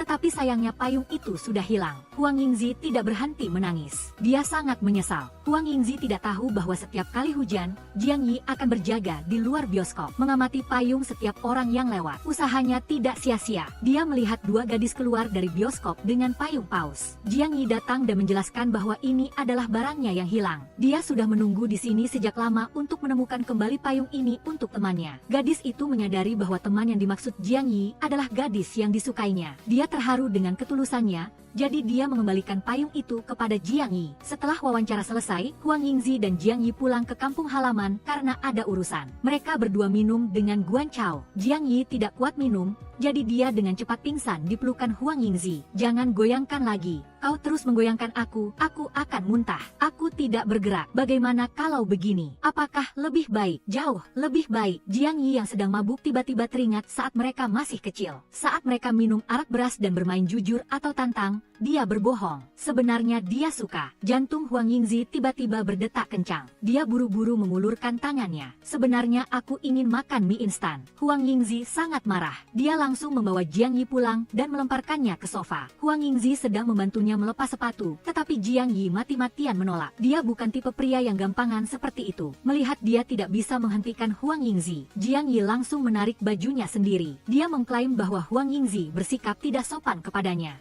"Aku tidak melakukan apa-apa." Huang Yingzi, sekarang kalian sudah dewasa. Dalam berbicara dan bertindak, harus ada batasan. Setelah susah payah mengurus Jiang Yi, tetapi dia malah melompat-lompat menuntut ingin makan mie. Huang Yingzi terpaksa harus memasak mie untuknya. Melihat cara makannya yang seperti harimau kelaparan, Huang Yingzi tertawa sambil memarahinya bahwa dia makan mie instan pun dengan lahap seperti itu. Mungkin karena kamu yang membuatnya. Dasar brengsek, masih saja pura-pura mabuk di depanku. Ibu Huang Yingzi melihat kali ini Zhuang Yuan tidak datang bersama. Jadi dia khawatir jika dibiarkan terlalu lama tidak akan baik. Dia menyarankan Huang Yingzi untuk memanfaatkan waktu dan segera menikah.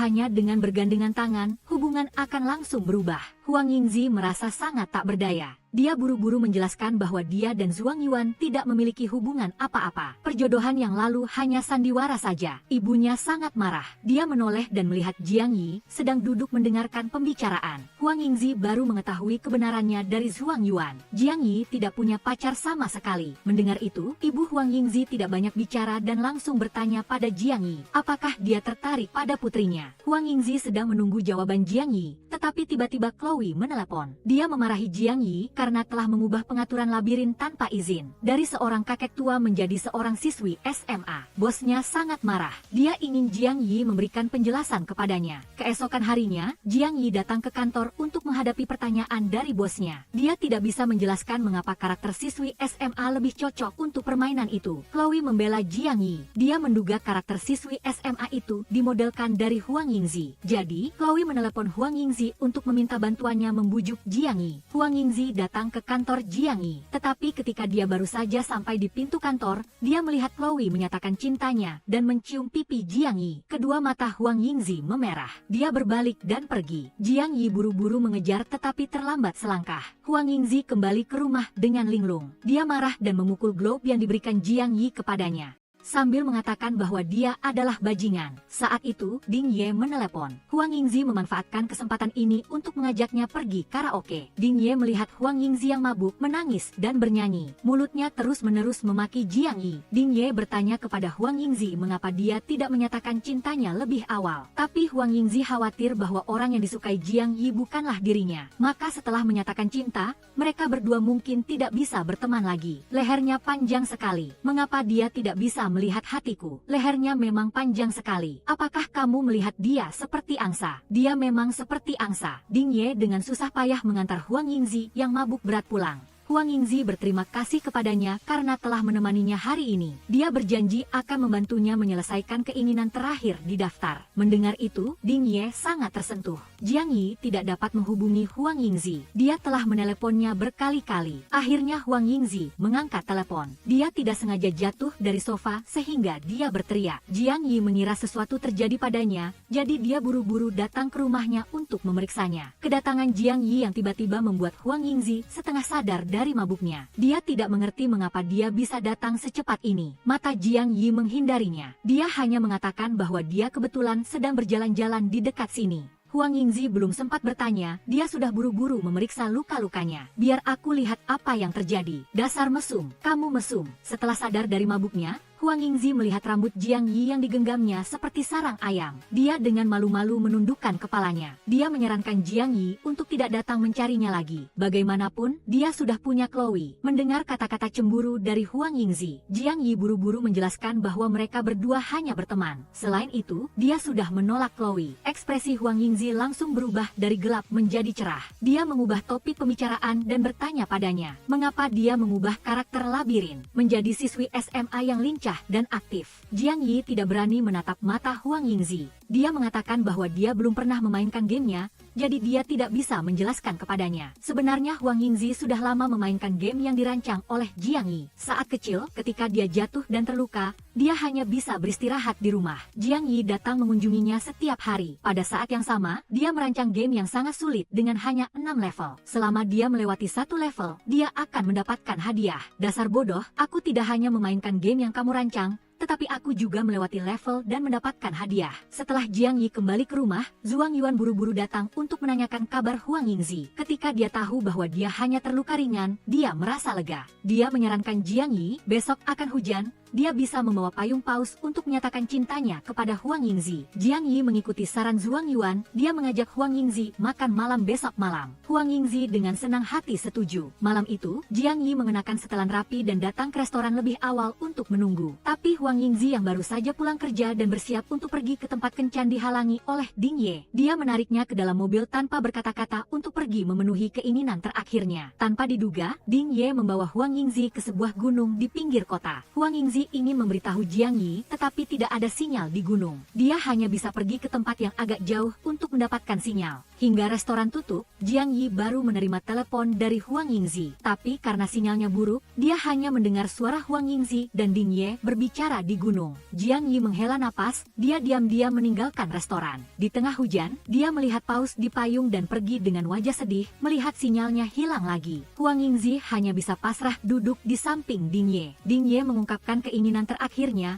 yaitu melihat matahari terbit setelah hujan. Mereka berdua berbicara dan tertawa sambil menunggu matahari muncul. Huang Yingzi tidak tahu bahwa saat ini Jiang Yi begadang semalaman. Dia melihat foto grup dan mengingat masa lalu. Dulu, sebelum ujian masuk perguruan tinggi, semua siswa sedang berpikir akan mendaftar ke universitas mana. Jiang Yi ingin berada di kota yang sama dengan Huang Yingzi. Jadi dia berinisiatif membantu ketua kelas mengajukan formulir pendaftaran. Setelah melihat Huang Yingzi ingin ke Beijing, Jiang Yi terdiam di tempat. Setelah mengetahui keinginan Huang Yingzi, Jiang Yi seperti berubah menjadi orang lain. Dia mengabaikan Huang Yingzi dan mengurung diri di kamar untuk mulai belajar. Di kelas pun dia tidak lagi mengantuk, usahanya tidak sia-sia. Dalam ujian coba, Jiang Yi mendapatkan nilai tinggi. Dia sangat bersemangat, pagi itu penuh kabut. Huang Yingzi dan Ding Ye menyaksikan matahari terbit. Dia tidak mengerti mengapa Ding Ye tidak suka bermain catur, memasak ikan kukus pedas. Mengapa dia menulis hal-hal ini dalam daftar keinginannya. Sebenarnya keinginan-keinginan ini adalah milik teman-teman Ding Ye. Ketika masih kecil, kepribadian Ding Ye aneh. Dia tidak suka bermain dengan orang lain. Dia sering sendirian di kamar menulis cerita. Baru setelah dewasa dia mengerti bahwa hal baik harus dibagikan dengan teman baru lebih menyenangkan. Oleh karena itu, dia sangat mengagumi Huang Yingzi yang memiliki sekelompok teman. Sekarang saya juga temanmu, tapi sekarang orang yang paling saya kagumi adalah Jiang Yi. Kata-kata yang hampir seperti pernyataan cinta ini membuat Huang Yingzi terdiam di tempat. Dia buru-buru memalingkan wajah untuk mengganti topik pembicaraan.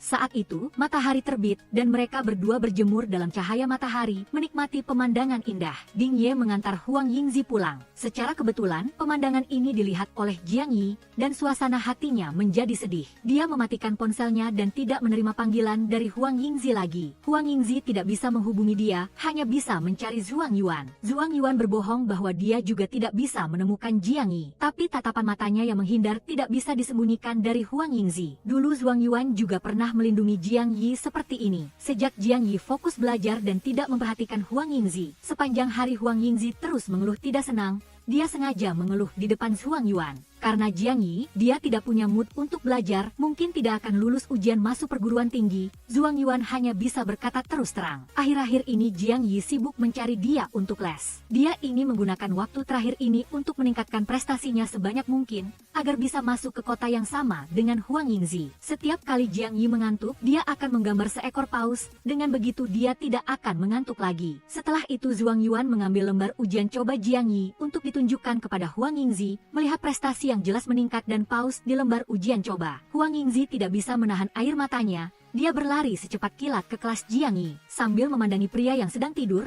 dia tersenyum. Dia juga diam-diam meletakkan sebotol susu di meja Jiang Yi. Sejak saat itu, Huang Yingzi selalu mengikuti di belakang Jiang Yi setiap hari. Kenapa kamu terus mengikutiku? Baiklah, aku akan mengikutimu. Kalau begitu aku akan mengikutimu terus. Boleh? Boleh juga. Hari pengumuman nilai ujian masuk perguruan tinggi telah tiba. Jiang Yi sangat bersemangat membuka web untuk melihatnya. Sayangnya, nilainya terlalu rendah, tidak mungkin bisa masuk ke universitas di Beijing.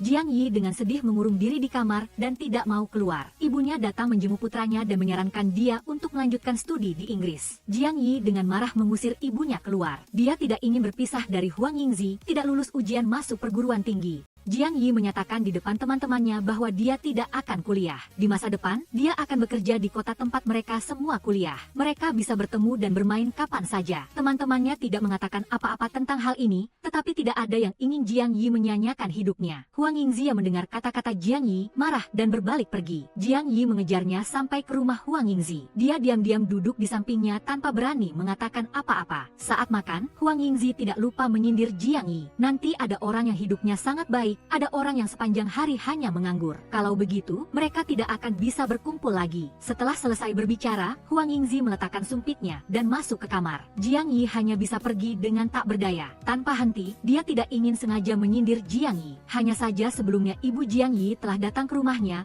memintanya untuk membujuk Jiang Yi untuk belajar di Inggris. Di hati Jiang Yi, kata-katanya memiliki bobot lebih dari siapapun. Huang Yingzi telah setuju dengan ibu Jiang Yi agar dia bisa mengusir Jiang Yi. Dia mengenakan gaun yang diberikan Ye Fei untuk bertemu dengan Zhuang Yuan. Mereka berdua berjalan-jalan di tepi sungai. Huang Yingzi menyebutkan Jiang Yi. Dia pernah mengatakan kepadanya bahwa mimpinya adalah menjadi desainer game. Huang Yingzi sangat senang mendengarnya. Tapi sekarang Jiang Yi malah menyerah pada mimpinya karena dirinya. Dia tidak akan membiarkan itu terjadi. Setelah selesai berbicara, kedua mata Huang Yingzi memerah. Dia menggenggam erat tangan Zhuang Yuan dan memintanya untuk membantunya memainkan sandiwara, mengusir pria yang mengganggunya pergi. Zhuang Yuan yang lugu mengira Huang Yingzi sedang dalam masalah. Dia dengan setia menggenggam tangan Huang Yingzi dan berjalan ke depan. Huang Yingzi memperkirakan waktunya. Dia sengaja menunggu Jiang Yi di jalan yang pasti akan dia lewati. Jiang Yi melihat pemandangan mereka berdua yang akrab, hatinya sangat bingung. Dia mengikuti mereka berdua sepanjang jalan seperti zombie. Akhirnya dia dengan menyesal berbalik dan pergi. Huang Yingzi melihatnya pergi, air matanya jatuh tak henti. Akhirnya dia tidak bisa menahan diri dan menangis. Hingga Huang Yingzi selesai bercerita, Zhuang Yuan baru tahu dirinya dijadikan tameng. Dia khawatir bahwa dia telah disalahpahami oleh teman-temannya selama 12 tahun. Jadi dia buru-buru membantu Huang Yingzi membuat janji bertemu dengan Jiang Yi. Dia juga berpesan kepada Huang Yingzi agar dia harus membantunya menjelaskan masalah di masa lalu. Akhirnya Huang Yingzi berhasil bertemu dengan Jiang Yi. Dia menjelaskan kepadanya mengapa dia tidak datang ke tempat kencan kemarin. Jiang Yi masih belum mereda amarahnya. Dia cemburu karena Huang Yingzi pergi melihat matahari terbit dengan Ding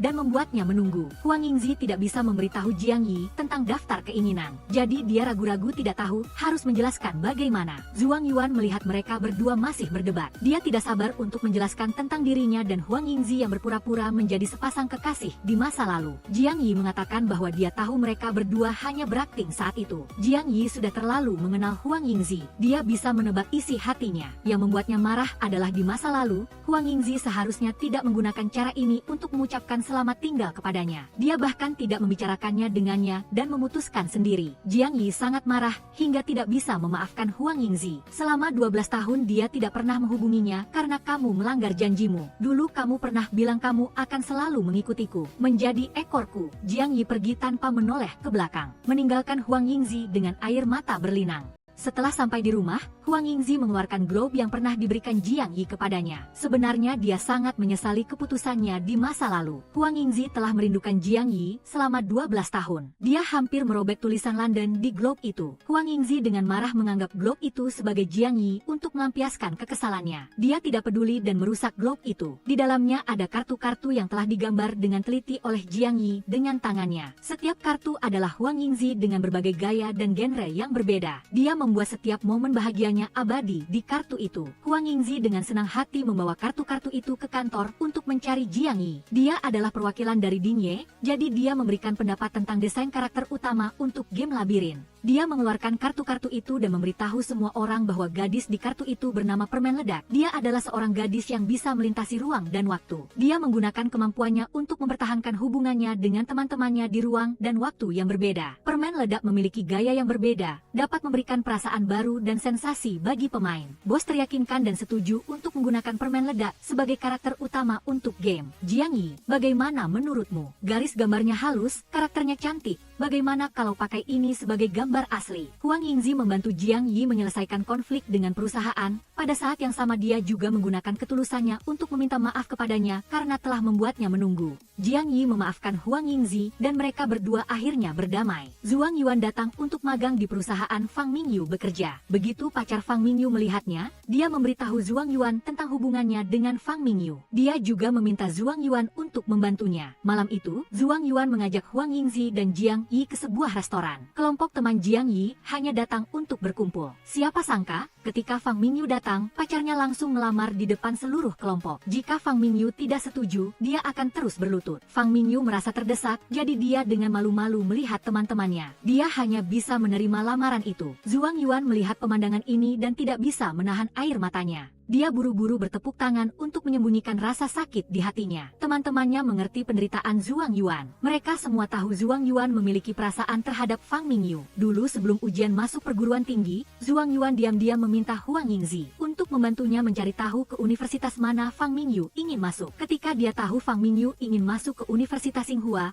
Zhuang Yuan terlihat sedih. Tapi demi Fang Mingyu, dia memutuskan untuk mencoba. Pada hari pengumuman hasil, Zhuang Yuan berhasil masuk ke Universitas Tsinghua. Tapi Fang Mingyu diterima di Universitas Jiangzhou. Dia sangat marah sehingga dia mengabaikan Fang Mingyu yang sedang merayunya. Fang Mingyu mengulurkan permen lollipop untuk membuatnya senang. Sebenarnya dia sudah tahu sejak lama bahwa Huang Yingzi datang untuk menyelidiki. Karena itu dia sengaja mengatakan ingin masuk ke Universitas Tsinghua. Dia juga sangat berharap mereka berdua bisa kuliah di sekolah yang sama. Pergi ke kantin bersama, melamun di tepi danau bersama. Tapi pada hari pengumuman hasil, Universitas Jiangzhou menelepon untuk mengirimkan undangan agar Fang Mingyu masuk. Akhirnya dia dikalahkan oleh kenyataan dan memilih Universitas Jiangzhou. Dia sengaja menipu Huang Yingzi. Itu karena dia ingin Zhuang Yuan yang masuk ke Tsinghua bisa belajar di sekolah yang lebih baik. Fang Mingyu memeluk Zhuang Yuan yang merasa sedih. Dia tidak bisa menahan air matanya. Waktu kembali ke kenyataan, Zhuang Yuan minum sampai mabuk berat. Dia sengaja berpesan kepada Jiang Yi agar jangan biarkan Huang Yingzi terus menunggu. Jika tidak, dia akan menjadi sepertinya,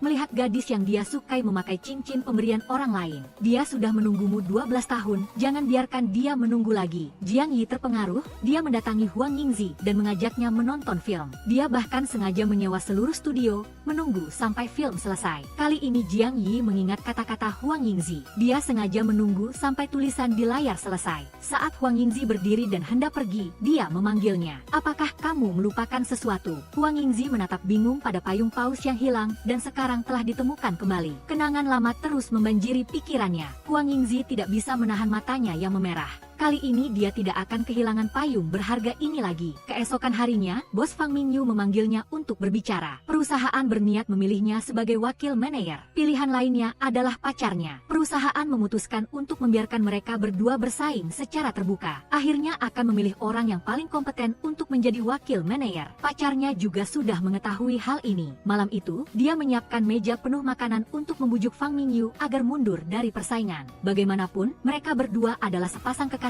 Jika hubungan mereka terungkap, mereka berdua akan dipecat. Fang Mingyu menebak isi hati pacarnya. Dia telah menunjukkan sikapnya. Mereka berdua bersaing secara terbuka. Yang menang akan menjadi wakil manajer dan yang kalah harus mengundurkan diri. Dengan begitu, mereka tidak perlu menghadapi bahaya dipecat. Pacarnya merasa tidak senang, jadi dia berencana untuk terus membujuknya. Tapi Fang Mingyu menerima telepon dari Huang Yingzi. Dia memanfaatkan kesempatan ini untuk pergi. Huang Yingzi mengundangnya untuk merias wajahnya. Besok dia akan pergi kencan dengan Jiang Yi. Fang Mingyu dengan cekatan dan teliti memilihkan sepasang anting-anting untuk Huang Yingzi dan juga membawa lilin serta minyak esensial. Dia juga menantikan kencan pertama Huang Yingzi dan Jiang Yi. Namun Jiang Yi tidak mengerti romansa. Begitu masuk, dia merasa terlalu gelap, jadi dia menyalakan lampu.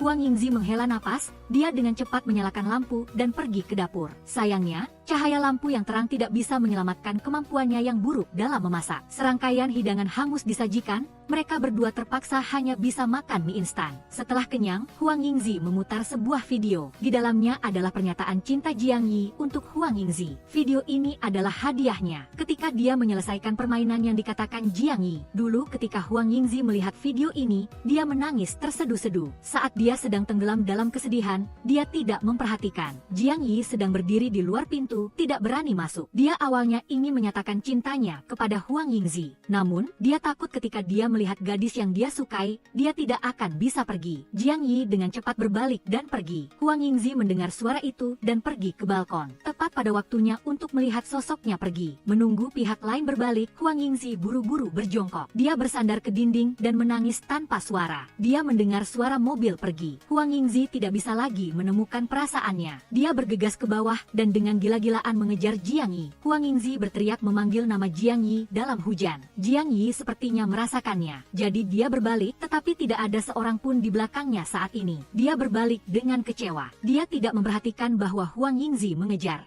Jiang Yi, saya telah menyelesaikannya untuk bermain. Saya juga menyukaimu. Belajarlah dengan baik, saya akan menunggumu kembali. Saat ini Huang Yingzi mengeluarkan video itu, berharap untuk jawaban dari pihak lain. Jiang Yi mengambil seteguk anggur. Dia menatap lurus ke mata Huang Yingzi. Tapi ketika dia akan mengatakan bahwa saya menyukaimu, Chloe tiba-tiba menelepon, memintanya untuk pergi ke kantor. Setelah selesai, Jiang Yi kembali ke rumah. Melihat Huang Yingzi sedang bosan memutar bola dunia, dia menduga bahwa dia mungkin marah. Dia buru-buru melanjutkan kata-kata yang belum selesai. Dengarkan baik-baik, saya berdiri di depan Anda. Teman, di depan saya adalah Afrika. Huang Yingzi tanpa sengaja mengangkat kepalanya. Dia menemukan Jiang Yi di seberangnya menyalakan lampu kilat. Huang Yingzi menatapnya dengan kosong. Pikirannya kembali ke sekolah menengah. Saat itu, Jiang Yi menggunakan model peralatan permainan yang paling berharga untuk mendapatkan tempat duduk di mana dia bisa melihat langsung ke arah Huang Yingzi. Setelah mengetahui hal ini, Huang Yingzi mengerti niat pihak lain. Dia tidak bisa menahan kegembiraannya. Pada saat ini, kebahagiaan memenuhi hatinya sampai hampir meluap. Dia tidak bisa menunggu lebih lama lagi. Bahkan tidak sempat menunggu lift. Jadi dia naik tangga ke lantai rumah Jiang Yi. Dia memeluk erat orang di pelukannya. Belum sempat terlalu lama terharu, Huang Yingzi tiba-tiba menemukan sepasang sandal di bawah tirai jendela di rumah. Dia mengambil senjata dan memukul Zhuang Yuan untuk keluar. Saat ini, adegan pengakuan cinta yang romantis dengan cepat berubah menjadi tempat interogasi. Kamu pikir kamu sedang syuting film? Syuting di belakang jendela. Ada apa di belakang jendela? Belum pernah melihatnya. Di belakang jendela menceritakan tentang seorang reporter. Setiap hari menguping tetangganya. Pantas saja, kenapa aku tidak memukulmu sampai mati tadi? Huang Yingzi menemukan dua orang untuk menyelesaikan masalah. Dia bertanya kepada mereka berdua bagaimana cara mereformasi diri. Kalau begitu, saya pergi. Berikan tempat ini untuk kalian berdua. Mereka berdua resmi menjadi kekasih.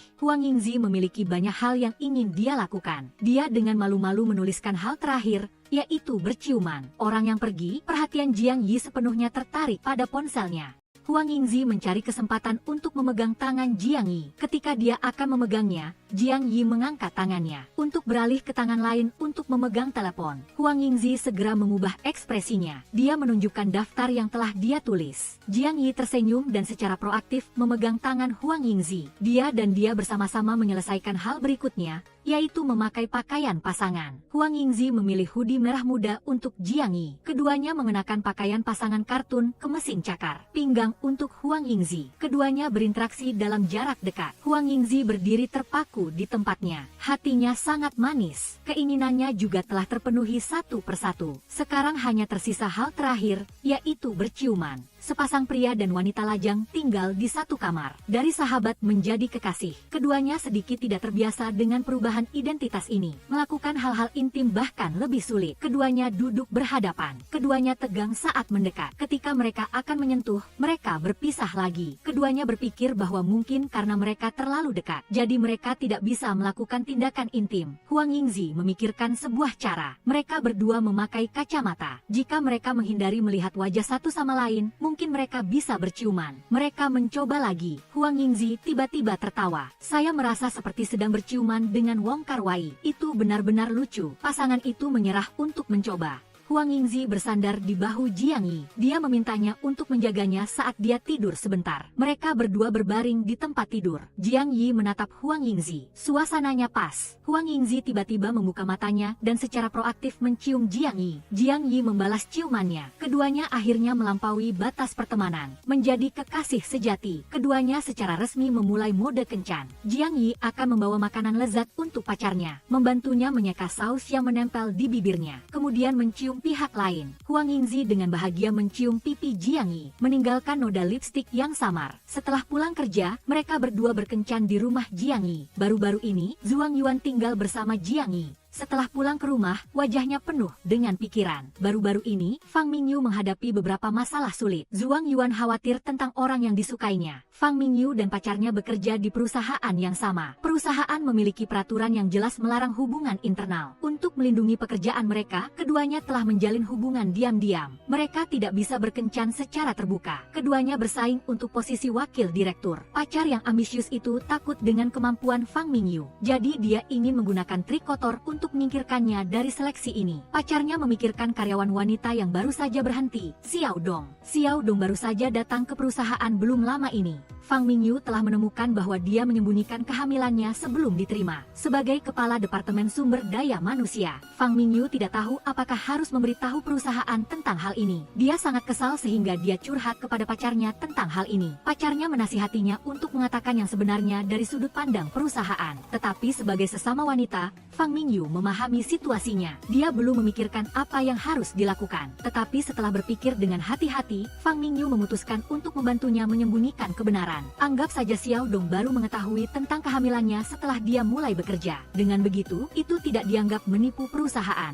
Fang Mingyu awalnya berpikir bahwa dia telah berhasil menyelesaikan badai ini. Siapa sangka keesokan harinya berita kehamilan Xiao Dong diungkapkan ke publik. Dia dipecat dari perusahaan. Xiao Dong mengira Fang Mingyu yang mengatakannya, jadi dia melampiaskan semua kemarahannya pada Fang Mingyu. Fang Mingyu hanya perlu berpikir sejenak untuk tahu bahwa itu adalah ulah pacarnya di belakangnya. Ideologi mereka berdua berbeda, sehingga mereka bertengkar hebat. Keesokan harinya Xiao Dong mengemasi barang-barangnya dan meninggalkan perusahaan. Fang Mingyu menjelaskan kepadanya, dia sendiri tidak akan pernah melapor ke perusahaan, tetapi dia juga tidak dapat menghindari tanggung jawab. Ketika dia menceritakan rahasia Xiao Dong kepada pacarnya, Fang Mingyu tahu betul bahwa perusahaan tidak memiliki hak untuk mempersulit Xiao Dong.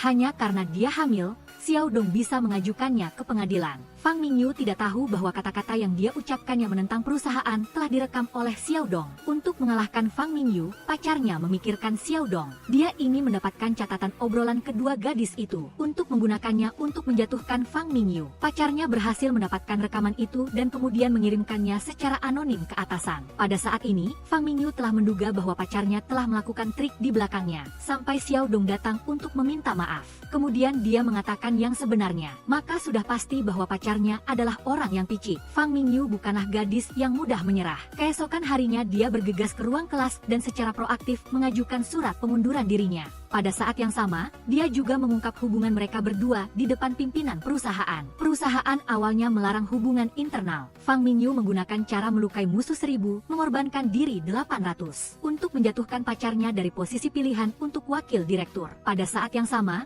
dia juga melaporkan kepada Ayah Nan. Ayah Nan marah sehingga dia datang mencari Fang Mingyu setelah mabuk berat. Fang Mingyu belum sempat mengganti kode kunci pintu, jadi dia memberi kesempatan kepada pacarnya untuk masuk. Sampai sekarang, pacarnya masih tidak merasa bahwa dia telah melakukan sesuatu yang salah. Dia berpikir bahwa semua yang dia lakukan adalah demi masa depan mereka berdua. Keduanya memiliki kepentingan yang sama. Ayah Nan memerintahkan Fang Mingyu untuk menelepon atasannya untuk menjelaskan bahwa dia berhalusinasi karena tekanan pekerjaan yang terlalu besar. Semua yang dia katakan di perusahaan adalah bohong. Fang Mingyu menolak. Dia berjuang untuk mengusir Ayah Nan. Pacarnya meledak dalam kemarahan dan melakukan sesuatu yang salah pada Fang Mingyu. Keesokan harinya, Zhuang Yuan khawatir tentang situasi Fang Mingyu. Jadi dia memanggil seluruh kelompok ke depan pintu rumah Fang Mingyu. Mendengar panggilan Huang Yingzi di luar pintu, Fang Mingyu melihat foto bersama 6 orang yang jatuh di tanah. Untungnya, saat dia paling putus asa, dia masih memiliki teman-teman untuk diandalkan. Setelah duduk diam untuk waktu yang lama,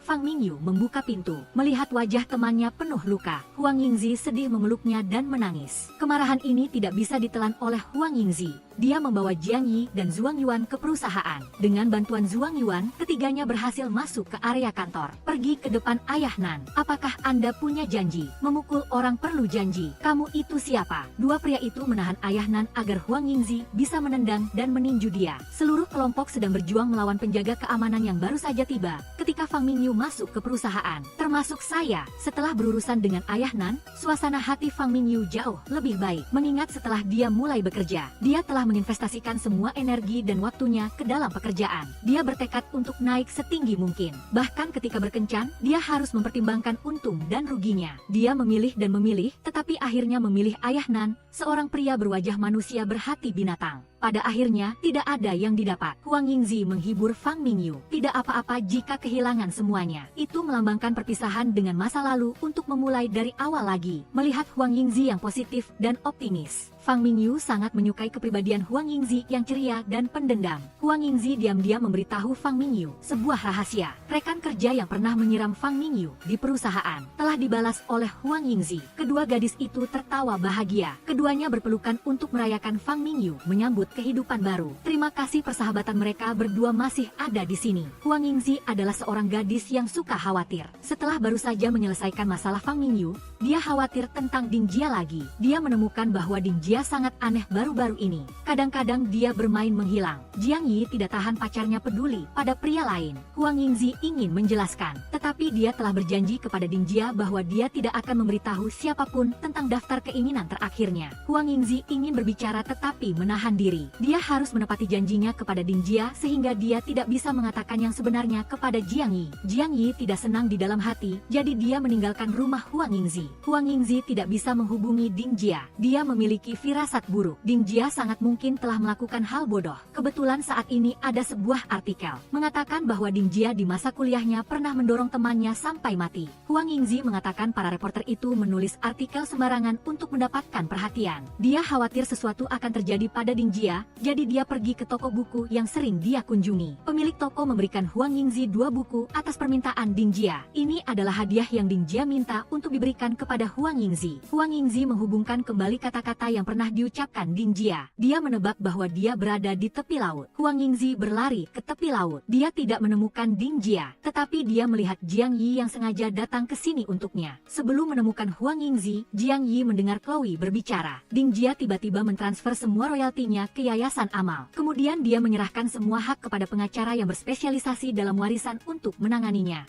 Jiang Yi memiliki firasat buruk, jadi dia bergegas menemui Huang Yingzi. Keduanya duduk di tepi pantai. Mereka tidak tahu di mana Ding Jia saat ini. Jiang Yi membalik buku yang Ding Jia berikan kepada Huang Yingzi untuk mencoba menemukan petunjuk di dalamnya. Di halaman buku itu terselip sebuah lukisan pantai. Mereka berdua mengikuti lukisan itu dan akhirnya sampai di tempat Ding Jia. Ding Jia berdiri di tebing dan menyapa mereka berdua. Kali ini, Ding Jia akhirnya mau menceritakan kisahnya. Daftar keinginan terakhir di tangannya milik seorang teman. Suatu hari, teman itu meninggalkan dunia ini. Temannya selalu menderita depresi berat. Ding Jia tidak tahu apa-apa sampai dia kehilangan teman itu. Mendengar Ding Jia berbicara, Huang Yingzi entah bagaimana merasa sedikit empati. Dalam kebingungan, dia merasa seperti itu. Perasaan bahwa dia telah mengalami sesuatu. Jiang Yi di samping sedikit panik. Dia buru-buru mengubah topik pembicaraan. Huang Yingzi menyemangati Ding Jia untuk mengatasi rasa sakit kehilangan temannya. Dalam hidup mungkin masih banyak hal yang berarti. Misalnya, matahari terbit dan terbenam. Pemandangan indah yang ditampilkan keduanya berbeda. Melihat matahari terbenam yang indah, Ding Jia merasakan harapan untuk hidup. Dia memutuskan untuk mengucapkan selamat tinggal pada masa lalu dan berusaha untuk hidup dengan baik. Simpul di hati Ding Jia terlepas. Dia pergi makan dengan pasangan itu. Di meja makan, Huang Yingzi mengingatkan Ding Jia tentang saat dia membalasnya. Ding Jia langsung menyangkalnya. Dia menyiratkan bahwa itu bisa jadi seseorang yang mengagumi Huang Yingzi, yang berpura-pura menjadi dirinya untuk menulis surat kepada Huang Yingzi. Huang Yingzi menghitung orang-orang yang diam-diam menyukainya. Akhirnya dia yakin itu adalah Jiang Yi. Setelah berputar-putar selama bertahun-tahun, Jiang Yi mengakui bahwa dia tidak tega melihat Huang Yingzi kecewa. Jadi dia memasukkan tulisan tangan Ding Jia untuk membalasnya. Huang Yingzi ingin tahu sejak kapan Jiang Yi menyukainya. Mungkin sejak dia bahkan belum menyadari apa arti kata suka. Dia sudah menyukaimu. Kamu di hatiku lebih penting dari teman atau kekasih. Kamu 2 kali lebih penting. Jiang Yi sangat senang. Dia perlahan-lahan mendekati Huang Yingzi, mencium gadis yang disukainya. Setelah sampai di rumah, Jiang Yi memikirkannya lagi dan merasa sedikit takut. Dia senang Ding Jia tidak melakukan hal bodoh. Jika tidak, Huang Yingzi harus menderita untuk kedua kalinya. Jiang Yi sama sekali tidak akan membiarkan tragedi itu terjadi lagi. Keesokan harinya, kelompok teman itu berkumpul lagi. Fang Mingyu, setelah berhenti dari pekerjaannya, berencana untuk beristirahat sejenak. Dia bersiap untuk melakukan perjalanan. Zhuang Yuan juga memutuskan untuk melakukan apa yang dia suka. Mereka semua tertawa, berbicara, dan minum sambil curhat satu sama lain. Mereka juga menelepon Guan Chao di kampung halamannya. Guan Chao memberitahu teman-temannya bahwa dia akan menjadi ayah. Kelompok teman itu sangat gembira mendengar berita ini. Suasana hati Huang Yingzi sangat baik. Setelah mengantar semua orang pulang, dia mengirim email ke Ye Fei seperti biasa untuk berbagi kehidupan semua orang. Dia juga berharap untuk segera bertemu Ye Fei. Huang Yingzi menekan tombol kirim. Ponsel di meja berdering saat ini. Jiang Yi lupa ponselnya saat pergi. Huang Yingzi pergi untuk mengambil ponsel itu. Secara kebetulan, dia melihat email yang dia kirim ke Ye Fei. Ternyata muncul di ponsel Jiang Yi. Huang Yingzi berdiri membeku di tempatnya. Dia dengan tenang melihat Jiang Yi datang untuk mengambil ponselnya. Setelah Jiang Yi pergi, pikiran di kepala Huang Yingzi sangat kacau. Dia mengirim email ke Ye Fei lagi, mengatakan bahwa dia ingin bertemu Ye Fei. Jiang Yi melihat email yang dikirim Huang Yingzi. Dia menyadari bahwa rahasia akan terungkap suatu hari nanti. Beberapa rahasia akan segera terungkap. Setelah masalah email, ada banyak keraguan di hati Huang Yingzi. Dia berharap Jiang Yi bisa memberitahunya apa yang dia sembunyikan. Sebelum Jiang Yi mengatakan yang sebenarnya, dia menolak untuk bertemu dengannya. Beberapa hari kemudian, Huang Yingzi sering bermimpi Ye Fei menghilang di depan matanya. Dia bangun dari mimpi buruk dan mengirim email ke Ye Fei lagi. Jiang Yi mencoba menyembunyikannya. Dia membalas email dengan nada suaranya. Beberapa hari lagi adalah ulang tahun Huang Yingzi. Dia masih ingat janji mereka berdua di usia 30. Melihat balasan dari Ye Fei, Huang Yingzi tersenyum dengan lega. Dia masih ingat janji mereka berdua. Sampai pada hari ulang tahun Huang Yingzi, pasangan Guan Chao juga datang untuk memberinya selamat. Mereka semua pergi ke tempat karaoke. Teman-teman sudah tahu bahwa Huang Yingzi telah menemukan rahasia email. Jadi seluruh kelompok membantu Jiang Yi menyembunyikannya. Mereka tidak berharap Huang Yingzi mengingat masa lalu yang menyakitkan. Jiang Yi mengeluarkan hadiah dan meletakkannya di depan Huang Yingzi. Dia mengatakan bahwa ini adalah CD dari penyanyi favoritnya yang diberikan oleh Ye Fei. Itu juga janji mereka berdua di usia 30.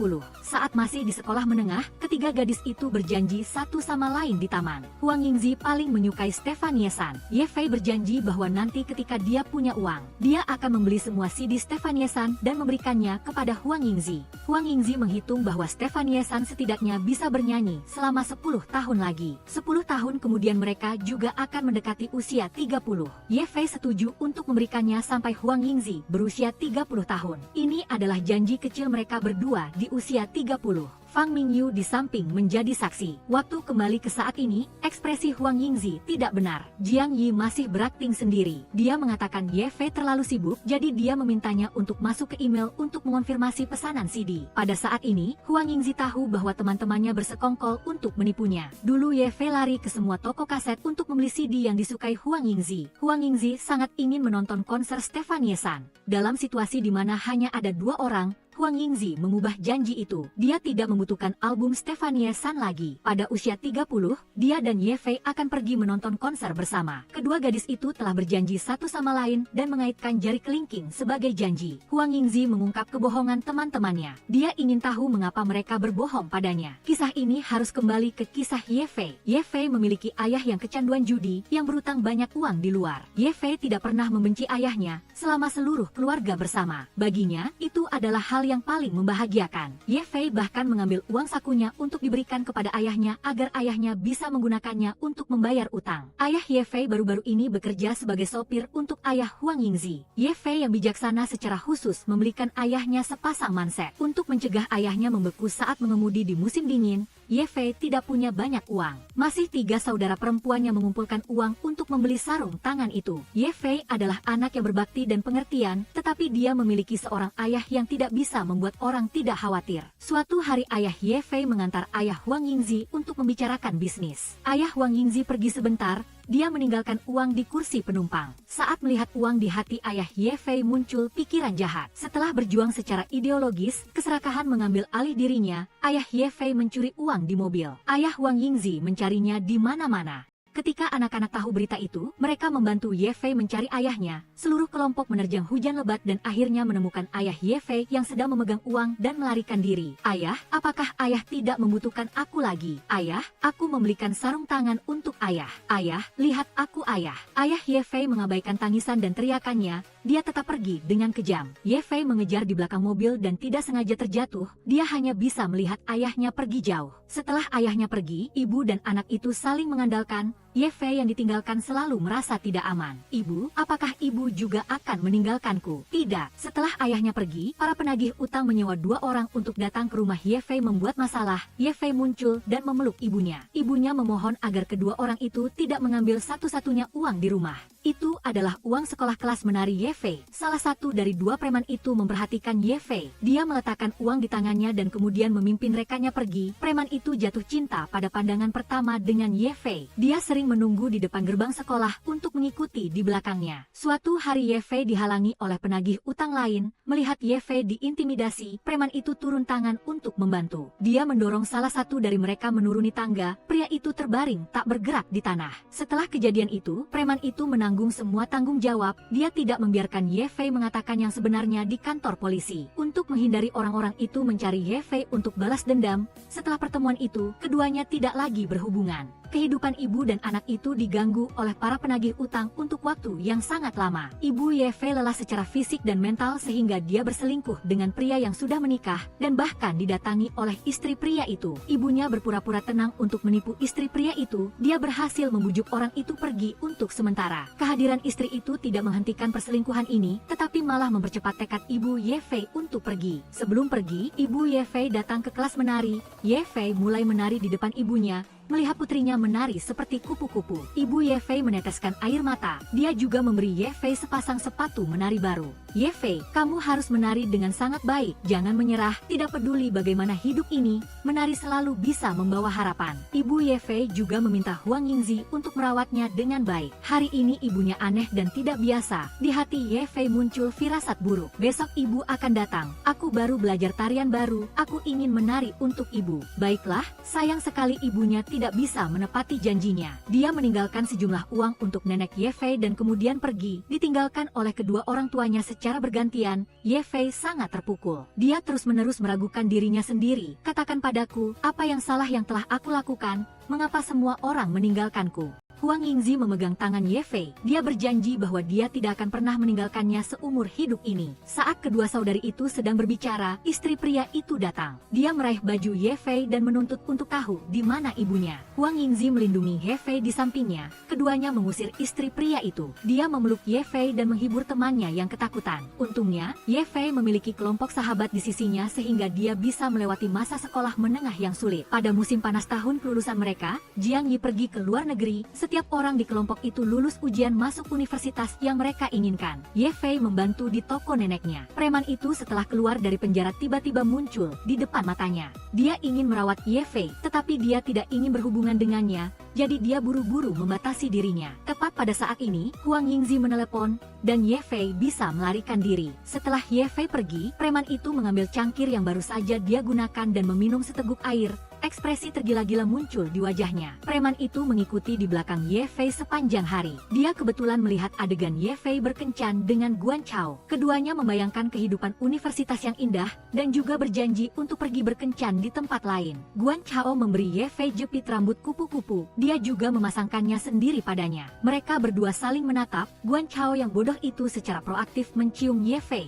Melihat duninya berciuman dengan orang lain, preman itu marah. Dia bersumpah bahwa dia pasti akan memiliki segalanya dari Ye Fei. Preman itu menunggu di jalan yang pasti akan dilewati Ye Fei. Dia mengeluarkan jam tangan ayahnya dan berbohong bahwa dia memiliki berita tentang ayahnya. Ye Fei dengan mudah mempercayai kata-katanya dan pergi ke sebuah bar bersamanya. Preman itu memberinya segelas anggur untuk merayakan kelulusan Ye Fei di Akademi Balet. Ye Fei biasanya tidak minum anggur, tetapi preman itu bersikeras. Dia tidak bisa menolak, jadi dia meminum anggur yang diberikan pihak lain. Kali ini, preman itu mengatakan yang sebenarnya. Jam tangan di tangannya adalah jam tangan yang ayah Ye Fei berikan sebagai jaminan utang. Dia pada dasarnya tidak tahu di mana ayahnya. Sayangnya, sekarang sudah terlambat. Ye Fei merasa kepalanya pusing. Dia jatuh di sofa. Ye Fei tidak kembali sepanjang malam. Pagi-pagi keesokan harinya dia baru muncul di depan teman-temannya. Seluruh tubuhnya seperti orang yang kehilangan jiwanya. Ketika berkumpul dengan teman-teman, dia juga menunjukkan ketidaknyamanan yang jelas. Di depan semua orang, Guan Chao telah menyatakan perasaannya kepada Ye Fei. Dia menjamin dimanapun, selama kamu menginginkannya, aku akan segera muncul di sisimu. Semua orang menunggu Ye Fei untuk berbicara. Pikiran di kepala Ye Fei sangat kacau. Dia mengambil mikrofon tetapi tidak bisa mengatakan sepatah kata pun. Di kepalanya dia terus-menerus mengingat adegan preman itu membawanya ke hotel.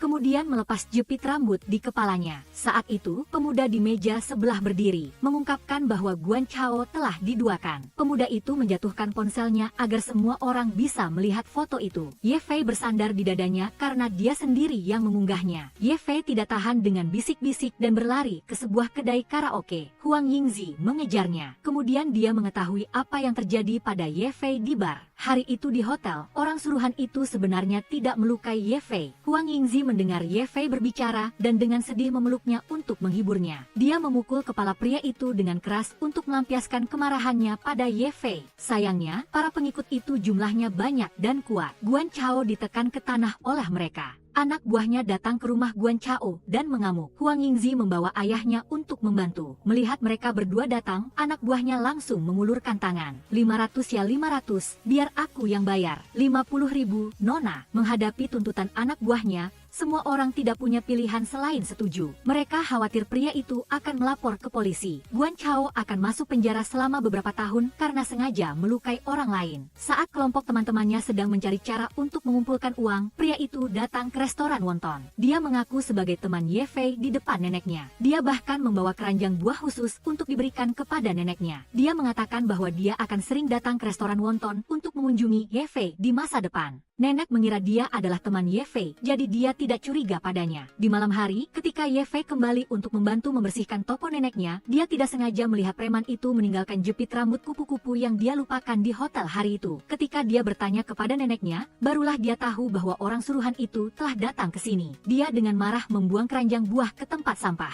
Lalu, dia langsung lari ke bar untuk mencarinya. Tepat pada saat itu, dia melihat teman-temannya sedang mengumpulkan uang tebusan untuk Guan Chao. Orang suruhan itu tidak menyangka bahwa semua orang benar-benar mengumpulkan 50.000 untuk menebusnya. Dia hanya bisa bersiap untuk melepaskannya. Dia mengajukan syarat agar Guan Chao berlutut dan membungkuk padanya. Barulah dia akan melepaskan orang itu. Bagaimana mungkin Guan Chao bisa menahan amarah ini? Melihat semua orang akan berkelahi, Ye Fei yang sedang menguping di luar segera menelepon pria itu, memintanya untuk melepaskan teman-temannya. Mereka berdua akan berbicara secara pribadi. Ye Fei dan preman itu bertemu di bawah jembatan. Dia memohon kepada orang suruhan itu untuk memaafkan Guan Chao. Bahkan jika pihak lain ingin melakukan apapun padanya, dia rela. Preman itu melihat kecantikan dan langsung tergila-gila. Dia menyentuh Ye Fei tetapi ditolak olehnya. Dia merasa malu dan marah, lalu menahan Ye Fei yang ingin melarikan diri. Dia secara paksa menariknya ke dalam mobil. Huang Yingzi menunggu di restoran wonton sangat lama, baru bisa menunggu Ye Fei kembali dengan luka di sekujur tubuh.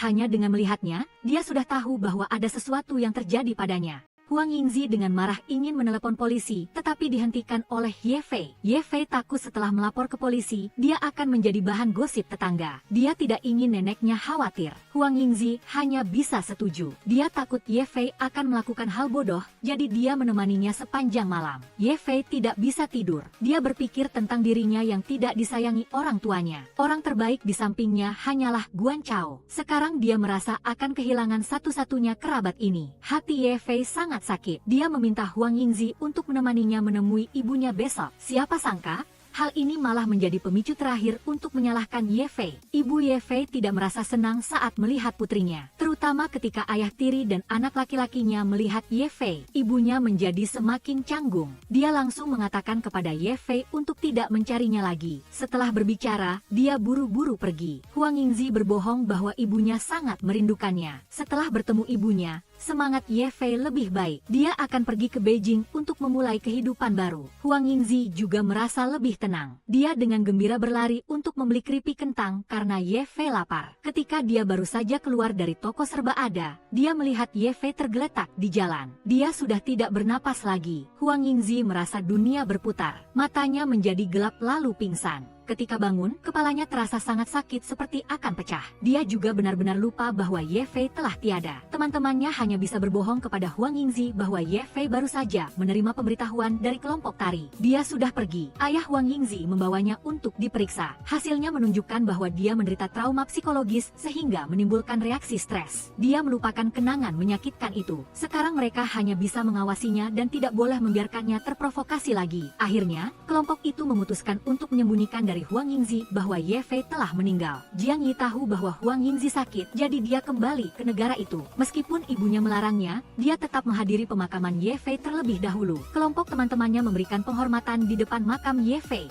Hanya Huang Yingzi yang ditahan di rumah, jadi dia sangat bosan. Dia memutuskan untuk keluar mencari Ye Fei untuk bermain. Ibunya melihat ada yang tidak beres dan menelepon Fang Mingyu. Saat Huang Yingzi tiba di restoran wonton, Zhuang Yuan dan Fang Mingyu harus mengumpulkan semangat untuk menyambutnya. Huang Yingzi bertanya tentang keberadaan Ye Fei. Beberapa hari ini, dia selalu menelepon dan mengirim pesan kepada Ye Fei, tetapi semuanya seperti batu tenggelam di dasar laut. Fang Mingyu buru-buru menjelaskan bahwa akhir-akhir ini rombongan tari Ye Fei sangat sibuk. Tepat pada saat itu, dua pelanggan di meja sebelah sedang mengeluh bahwa baru-baru ini ada seorang gadis yang masih sangat muda sudah meninggal. Huang Yingzi selalu merasa ada yang tidak beres. Saat dia ingin bertanya lebih jauh, terdengar suara Jiang Yi dari belakang. Melihat orang yang dicintainya, mata Huang Yingzi langsung memerah. Dia tidak bisa lagi menahan emosinya. Dia menjelaskan kepada Jiang Yi bahwa hari itu Fang Mingyu dan Zhuang Yuan hanya berpura-pura menjadi kekasihnya agar dia marah dan pergi. Dia selalu sangat menyesali keputusan saat itu. Saat berhasil menyelesaikan permainan Jiang Yi, saat melihat kata-kata pengakuan cinta dari pihak lain,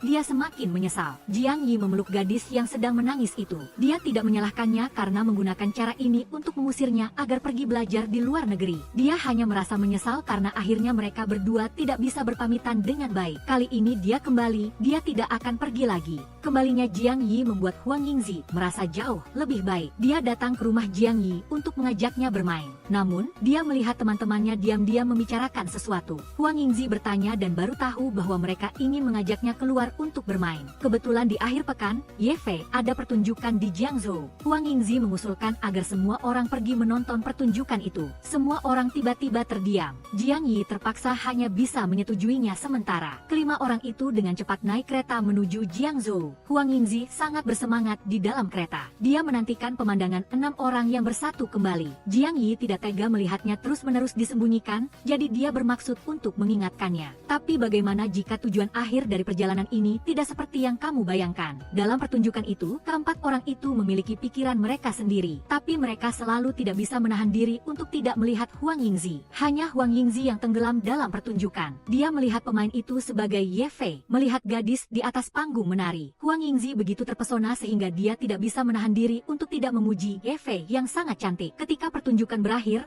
dia tidak sabar untuk berlari ke belakang panggung untuk mencari Ye Fei. Tapi dia diberitahu bahwa tidak ada seorang pun di grup itu yang bernama Ye Fei. Huang Yingzi tidak mengerti. Dia berdiri di tempat dengan panik. Jiang Yi merasa sakit hati. Satu-satunya hal yang bisa mereka lakukan adalah mengatakan terus terang kepadanya bahwa Ye Fei telah meninggalkan semua orang. Tapi Huang Yingzi menolak untuk percaya kenyataan ini. Dia mengejar teman-temannya menanyakan keberadaan Ye Fei. Sampai Jiang Yi berteriak bahwa Ye Fei telah tiada. Huang Yingzi tiba-tiba merasa pusing dan matanya berkunang-kunang. Saat mengingat kembali kenangan, dia masih tidak bisa menerima kenyataan bahwa Ye Fei telah meninggal, jadi dia pingsan. Dalam mimpinya, Huang Yingzi kembali ke musim panas setelah lulus ujian masuk universitas. Keenam orang itu tertawa dan berbicara tentang impian mereka. Kelompok itu tertidur dalam impian dan tawa mereka. Jiang Yi melihat profil samping gadis yang disukainya. Dia tidak bisa menahan diri untuk tidak mencium dahinya. Bersumpah akan menyembuhkan penyakit Huang Yingzi. Setelah Huang Yingzi bangun, dia lupa bahwa Ye Fei telah meninggal. Bahkan ingatan tentang kembalinya Jiang Yi pun menghilang. Menghadapi Huang Yingzi seperti itu, hati Fang Mingyu sangat sakit. Meskipun dia akan pergi jauh dari kampung halaman untuk kuliah,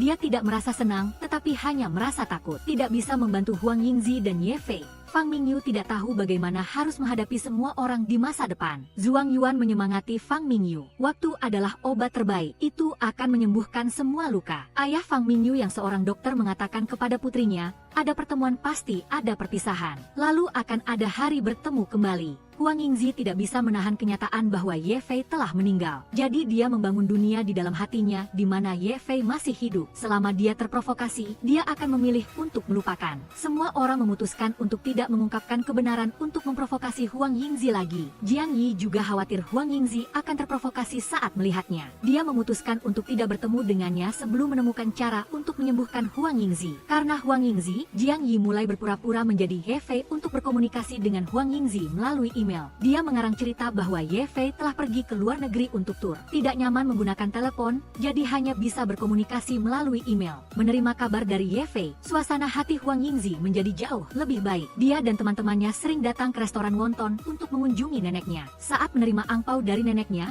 dia sengaja bertanya apakah Ye Fei juga mendapat bagian. Neneknya langsung memerah matanya karena dia tidak ingin Huang Yingzi khawatir. Dia mengatakan bahwa Ye Fei pergi terlalu cepat sehingga dia tidak sempat memberinya. Begitu kata-kata itu terucap, dia tidak bisa menahan air matanya. Dia di sana sendirian, aku tidak tahu apakah dia hidup dengan baik. Musim panas dengan cepat berakhir, orang tua membantu Huang Yingzi mengemas barang-barang untuk pergi ke Beijing. Huang Yingzi masuk ke kamar dan menyentuh lokasi London di bola dunia. Dia tidak bisa menahan diri untuk tidak merindukan Jiang Yi. Dia datang ke rumah Jiang Yi untuk mengucapkan selamat tinggal kepadanya melalui foto di atas meja. Besok dia harus pergi ke Beijing. Orang tuanya sangat ingin memberikan semua barangnya untuk dibawa pergi. Tapi dia tahu tidak peduli apa yang dia bawa, dia tidak bisa membawa semua orang bersamanya. Air mata mengalir di wajahnya. Huang Yingzi salah paham bahwa Jiang Yi masih marah, jadi dia tidak memperhatikannya. Tapi tidak peduli bagaimana pihak lain memperlakukannya, Huang Yingzi akan tetap menganggap Jiang Yi sebagai teman terbaiknya. Jiang Yi, aku sangat merindukanmu. Jiang Yi bersembunyi di luar dan mendengarkan perpisahan Huang Yingzi. Dia membekap mulutnya, air mata jatuh seperti hujan. Keesokan harinya, dia diam-diam mengantar Huang Yingzi pergi dari kampung halamannya. Dia bersumpah bahwa hanya ketika dia menemukan cara untuk menyembuhkan Huang Yingzi, mereka akan bertemu lagi. Cerita Ye Fei untuk sementara berakhir di sini. Ingatan Huang Yingzi yang menyakitkan masih belum bisa pulih. Dia mengira temannya pergi tur ke luar negeri. Secara kebetulan, Huang Yingzi dan Ding Jia pergi makan.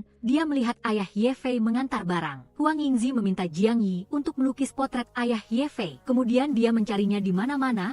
Huang Yingzi memberikan lukisan itu kepada Ding Jia dan memintanya untuk membantunya mengawasi. Tidak disangka, Ding Jia benar-benar menemukannya. Pada hari ulang tahun Huang Yingzi, dia menoleh dan melihat pihak lain. Ding Jia mengikuti di belakang ayah Ye Fei sepanjang jalan, akhirnya sampai di tempat tinggalnya. Ding Jia segera mengirimkan lokasi kepada Huang Yingzi. Melihat teman-temannya tidak mau mengatakan yang sebenarnya, dia memutuskan untuk mencari jawabannya sendiri. Huang Yingzi pergi menemui Ding Jia. Hari ini, bagaimanapun juga dia harus bertemu dengan ayah Ye Fei. Dia harus mencari tahu apa yang disembunyikan semua orang darinya. Meskipun kenyataan akan membuatnya merasa sakit, Huang Yingzi datang ke hadapan ayah Ye Fei dan menyuruhnya pergi menemui Ye Fei. Setelah pertunjukan Ye Fei selesai, dia pasti akan sangat ingin bertemu ayahnya lagi. Ayah Ye Fei melihat Huang Yingzi yang tidak tahu apa-apa. Jadi dia menyingkap tirai di samping. Di atas meja itulah foto mendiang Ye Fei. Ingatan yang hilang kini kembali membanjiri pikiran Huang Yingzi. Huang Yingzi tidak tahan dengan rasa sakitnya. Dia menangis dan lari keluar. Saat berada di luar keramaian, dia seperti melihat Ye Fei. Huang Yingzi mengikuti Ye Fei sampai ke atap. Dia mengira Ye Fei sudah kembali dari luar negeri. Sebenarnya, Ye Fei sudah meninggal. Huang Yingzi tidak mau melepaskannya untuk pergi. Huang Yingzi tidak tahan dengan pengalaman menyakitkan ini sehingga dia pingsan. Jiang Yi berlari dan membawanya pulang. Keesokan harinya, Huang Yingzi bangun. Dia kembali kehilangan ingatannya. Dia lupa bahwa dia telah bertemu dengan ayah Ye Fei. Dia hanya ingat bahwa dia dan teman-temannya berkumpul untuk merayakan ulang tahunnya. Ding Jia juga datang untuk membantunya mengingat apa yang terjadi kemarin. Tapi dia dihentikan oleh teman-temannya. Mereka mengatakan bahwa dia minum terlalu banyak tadi malam sehingga dia kehilangan ingatannya. Berkat itu, masalah bisa diselesaikan. Tapi Huang Yingzi mulai bermimpi buruk. Dia bangun dari mimpinya. Kali ini dia mengingat beberapa hal tentang Ye Fei. Dia menghubungi Fang Mingyu untuk mengajaknya pergi menonton pertunjukan Ye Fei. Kamis depan rombongan tari Ye Fei ada pertunjukan di Jiangzhou. Kelompok itu khawatir Huang Yingzi akan terprovokasi lagi. Jiang Yi memutuskan untuk memulai rencananya lebih awal dari jadwal. Dia meminta bantuan Chloe untuk mengerahkan seluruh staf perusahaan untuk menyelesaikan bagian akhir dari game labirin. Di bawah upaya semua orang, game itu akhirnya selesai dibuat. Jiang Yi seperti terbebas dari beban berat. Huang Yingzi akhirnya bisa diselamatkan. Ternyata 12 tahun yang lalu ayah Fang Mingyu telah memberitahunya untuk menggunakan metode fiksi untuk mereplikasi situasi yang menyebabkan trauma pada pasien. Untuk membuat mereka menghadapi ketakutan dan trauma lagi. Mungkin itu akan membantu pasien memulihkan ingatan mereka. Jadi selama 12 tahun ini, Jiang Yi selalu merancang game ini hanya untuk membantu Huang Yingzi memulihkan ingatannya. Ding Jia datang mencari Huang Yingzi. Dia ingin dia menjadi orang pertama yang mencoba game labirin. Hanya Huang Yingzi yang satu-satunya orang yang memahami Jiang Yi dan dia. Sebenarnya Ding Jia menjual hak cipta game labirin kepada Jiang Yi. Itu juga karena pihak lain benar-benar memahami ceritanya. Sebenarnya labirin adalah cerita cerita tentang pencarian. Saya sendiri sangat ingin tahu akhir cerita yang sebenarnya. Huang Yingzi memakai kacamata VR untuk masuk ke dalam permainan. Melihat jalan yang familiar, Huang Yingzi seolah kembali ke masa kecil. Jiang Yi dan teman-temannya tiba-tiba muncul dan memberinya misi, yaitu mencari Ye Fei. Sebagai NPC, Jiang Yi mengajak Huang Yingzi mengingat kembali setiap adegan yang terjadi di masa lalu. Pertunjukan tari di Jiangzhou, dan saat menebus Guan Chao dari anak buahnya bersama teman-temannya. Dia bahkan membawanya untuk melihat langsung saat Ye Fei ditarik ke dalam mobil oleh preman itu. Sampai akhirnya Huang Yingzi melihat dengan mata kepala sendiri Ye Fei pergi. Dia sangat kesakitan. Kenangan yang berhubungan dengan Ye Fei membanjiri kepalanya. Pada awalnya, dia merasa sangat sakit seperti akan pecah, dan Ye Fei dalam permainan datang ke hadapannya. Huang Yingzi telah merasa bersalah selama bertahun-tahun. Saat melihat Ye Fei, dia tidak bisa lagi menahan emosinya. Huang Yingzi terus menangis sambil meminta maaf. Jika dulu dia tidak pergi membeli keripik kentang, mungkin Ye Fei tidak akan mati. Ye Fei memeluk erat Huang Yingzi untuk menghiburnya. Itu semua bukan salahnya. Dia tidak perlu menanggung rasa bersalah apapun. Sekarang Ye Fei ada di dunia virtual. Dia memiliki orang tua dan nenek yang mencintainya. Kebahagiaan yang dia inginkan sebelumnya semuanya telah terwujud. Jadi dia berharap Huang Yingzi segera melepaskannya. Jangan biarkan orang-orang yang mencintainya merasa sakit hati. Huang Yingzi akhirnya tersadar. Dia memeluk Jiang Yi yang berdiri di sampingnya. Akhirnya dia mengerti apa yang telah dikorbankan Jiang Yi untuknya selama bertahun-tahun. Huang Yingzi menjangkau untuk mencium Jiang Yi. Keduanya berciuman dengan dalam untuk mengungkapkan cinta mereka. Setelah bertahun-tahun, Huang Yingzi akhirnya mengunjungi makam Ye Fei. Guan Chao memberinya sebuah kamera video. Di dalamnya adalah barang-barang yang ditinggalkan Ye Fei untuknya. Huang Yingzi menyalakan kameranya. Di dalamnya ada video yang direkam Ye Fei pada hari dia pergi. Dalam video itu, dia masih berterima kasih kepada setiap temannya. Ketika tiba giliran Huang Yingzi, Ye Fei menghiburnya untuk tidak menyalahkan dirinya sendiri. Dia egois memilih untuk pergi. Hanya saja dia tidak tahan dengan kehidupan seperti mimpi buruk ini. Setiap pesta ada akhirnya. Biarkan dia tinggal selamanya di musim panas ini. Dan kalian, bawalah mimpinya dan melangkah maju menuju masa depan yang indah. Huang Yingzi selesai menonton video Ye Fei. Dia tidak bisa berhenti menangis. Huang Yingzi baru saja keluar dari kesedihan, neneknya tidak sengaja terjatuh. Bahkan harus dirawat di rumah sakit. Tapi neneknya mengabaikan saran dokter dan bersikeras ingin keluar. Nenek tidak tenang meninggalkan restoran wonton. Huang Yingzi datang untuk membujuknya agar pergi ke rumah sakit untuk berobat. Neneknya tidak menjawab secara langsung. Dia menggandeng tangan Huang Yingzi dan menyanyikan kembali lagu-lagu anak-anak saat kecil. Dalam nyanyian itu, mereka mengingat orang-orang yang datang dan pergi di restoran wonton. Dalam keadaan linglung, neneknya melihat Huang Yingzi sebagai Ye Fei. Kedua matanya berkaca-kaca. Dia menasihati cucunya agar di kehidupan selanjutnya jangan datang ke keluarga ini lagi untuk menderita. Mata neneknya menembus waktu untuk melihat penampilan Ye Fei menari di atas panggung. Tarian itu perlahan berakhir, dia juga tidak pernah membuka matanya lagi. Setelah pemakaman neneknya, Huang Yingzi datang ke restoran wonton dan meneteskan air mata sendirian. Saat dia merindukan neneknya, dia melihat ibu Ye Fei datang. Huang Yingzi membuatkan semangkuk wonton untuknya. Ibu Ye Fei mencicipi rasa yang familiar. Dia tidak bisa menahan air matanya. Huang Yingzi melihat pemandangan ini. Dia tiba-tiba mengerti mengapa neneknya selalu mempertahankan restoran wonton itu. Dan juga tidak segan-segan mengajarinya cara membuat wonton. Semangkuk wonton ini dibuat untuk orang yang kembali ke rumah.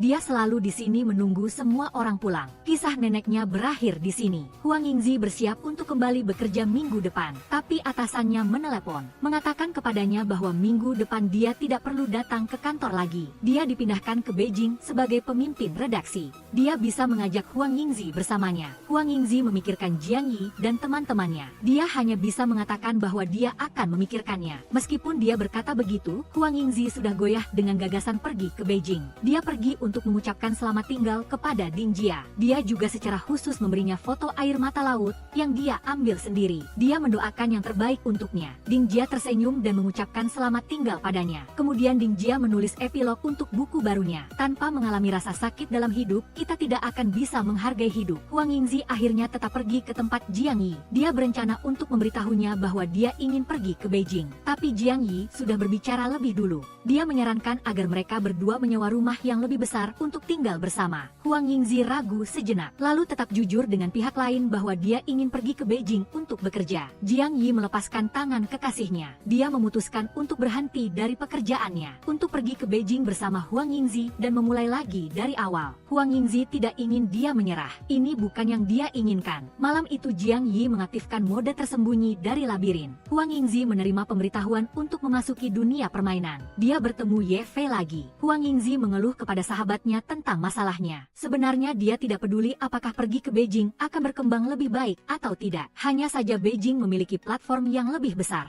agar dia bisa menyelidiki topik yang berkaitan dengan gadis yang dilecehkan. Dia tidak ingin apa yang terjadi pada Ye Fei terjadi lagi. Jiang Yi, melalui pintu belakang permainan, mendengar kata-kata Huang Yingzi. Dia menekan sebuah tombol. Saat ini Huang Yingzi menerima hadiah untuk melewati level. Di dalamnya ada video tentang dirinya yang telah direkam Jiang Yi selama 12 tahun terakhir. Setiap momen penting dalam hidup Huang Yingzi, Jiang Yi akan terbang dari London. Kemudian diam-diam merekam momen indah itu dari jauh. Dia menggunakan cara ini untuk diam-diam menemani Huang Yingzi. Setelah Huang Yingzi selesai menonton video, air matanya jatuh seperti hujan. Dia langsung menolak tawaran pemimpin redaksi untuk pergi ke Beijing. Huang Yingzi mendatangi Jiang Yi. Dia dengan berani melamarnya. Dia bersumpah bahwa setelah ini dia hanya akan menjadi ekor yang mengikuti Jiang Yi, akan selalu berada di sisinya selamanya. Dulu selalu kamu yang menemaniku, sekarang gantian aku yang menemanimu. Huang Yingzi tidak menyangka bahwa Jiang Yi malah menolaknya. Huang Yingzi yang patah hati pulang ke rumah dan mabuk semalaman. Keesokan harinya,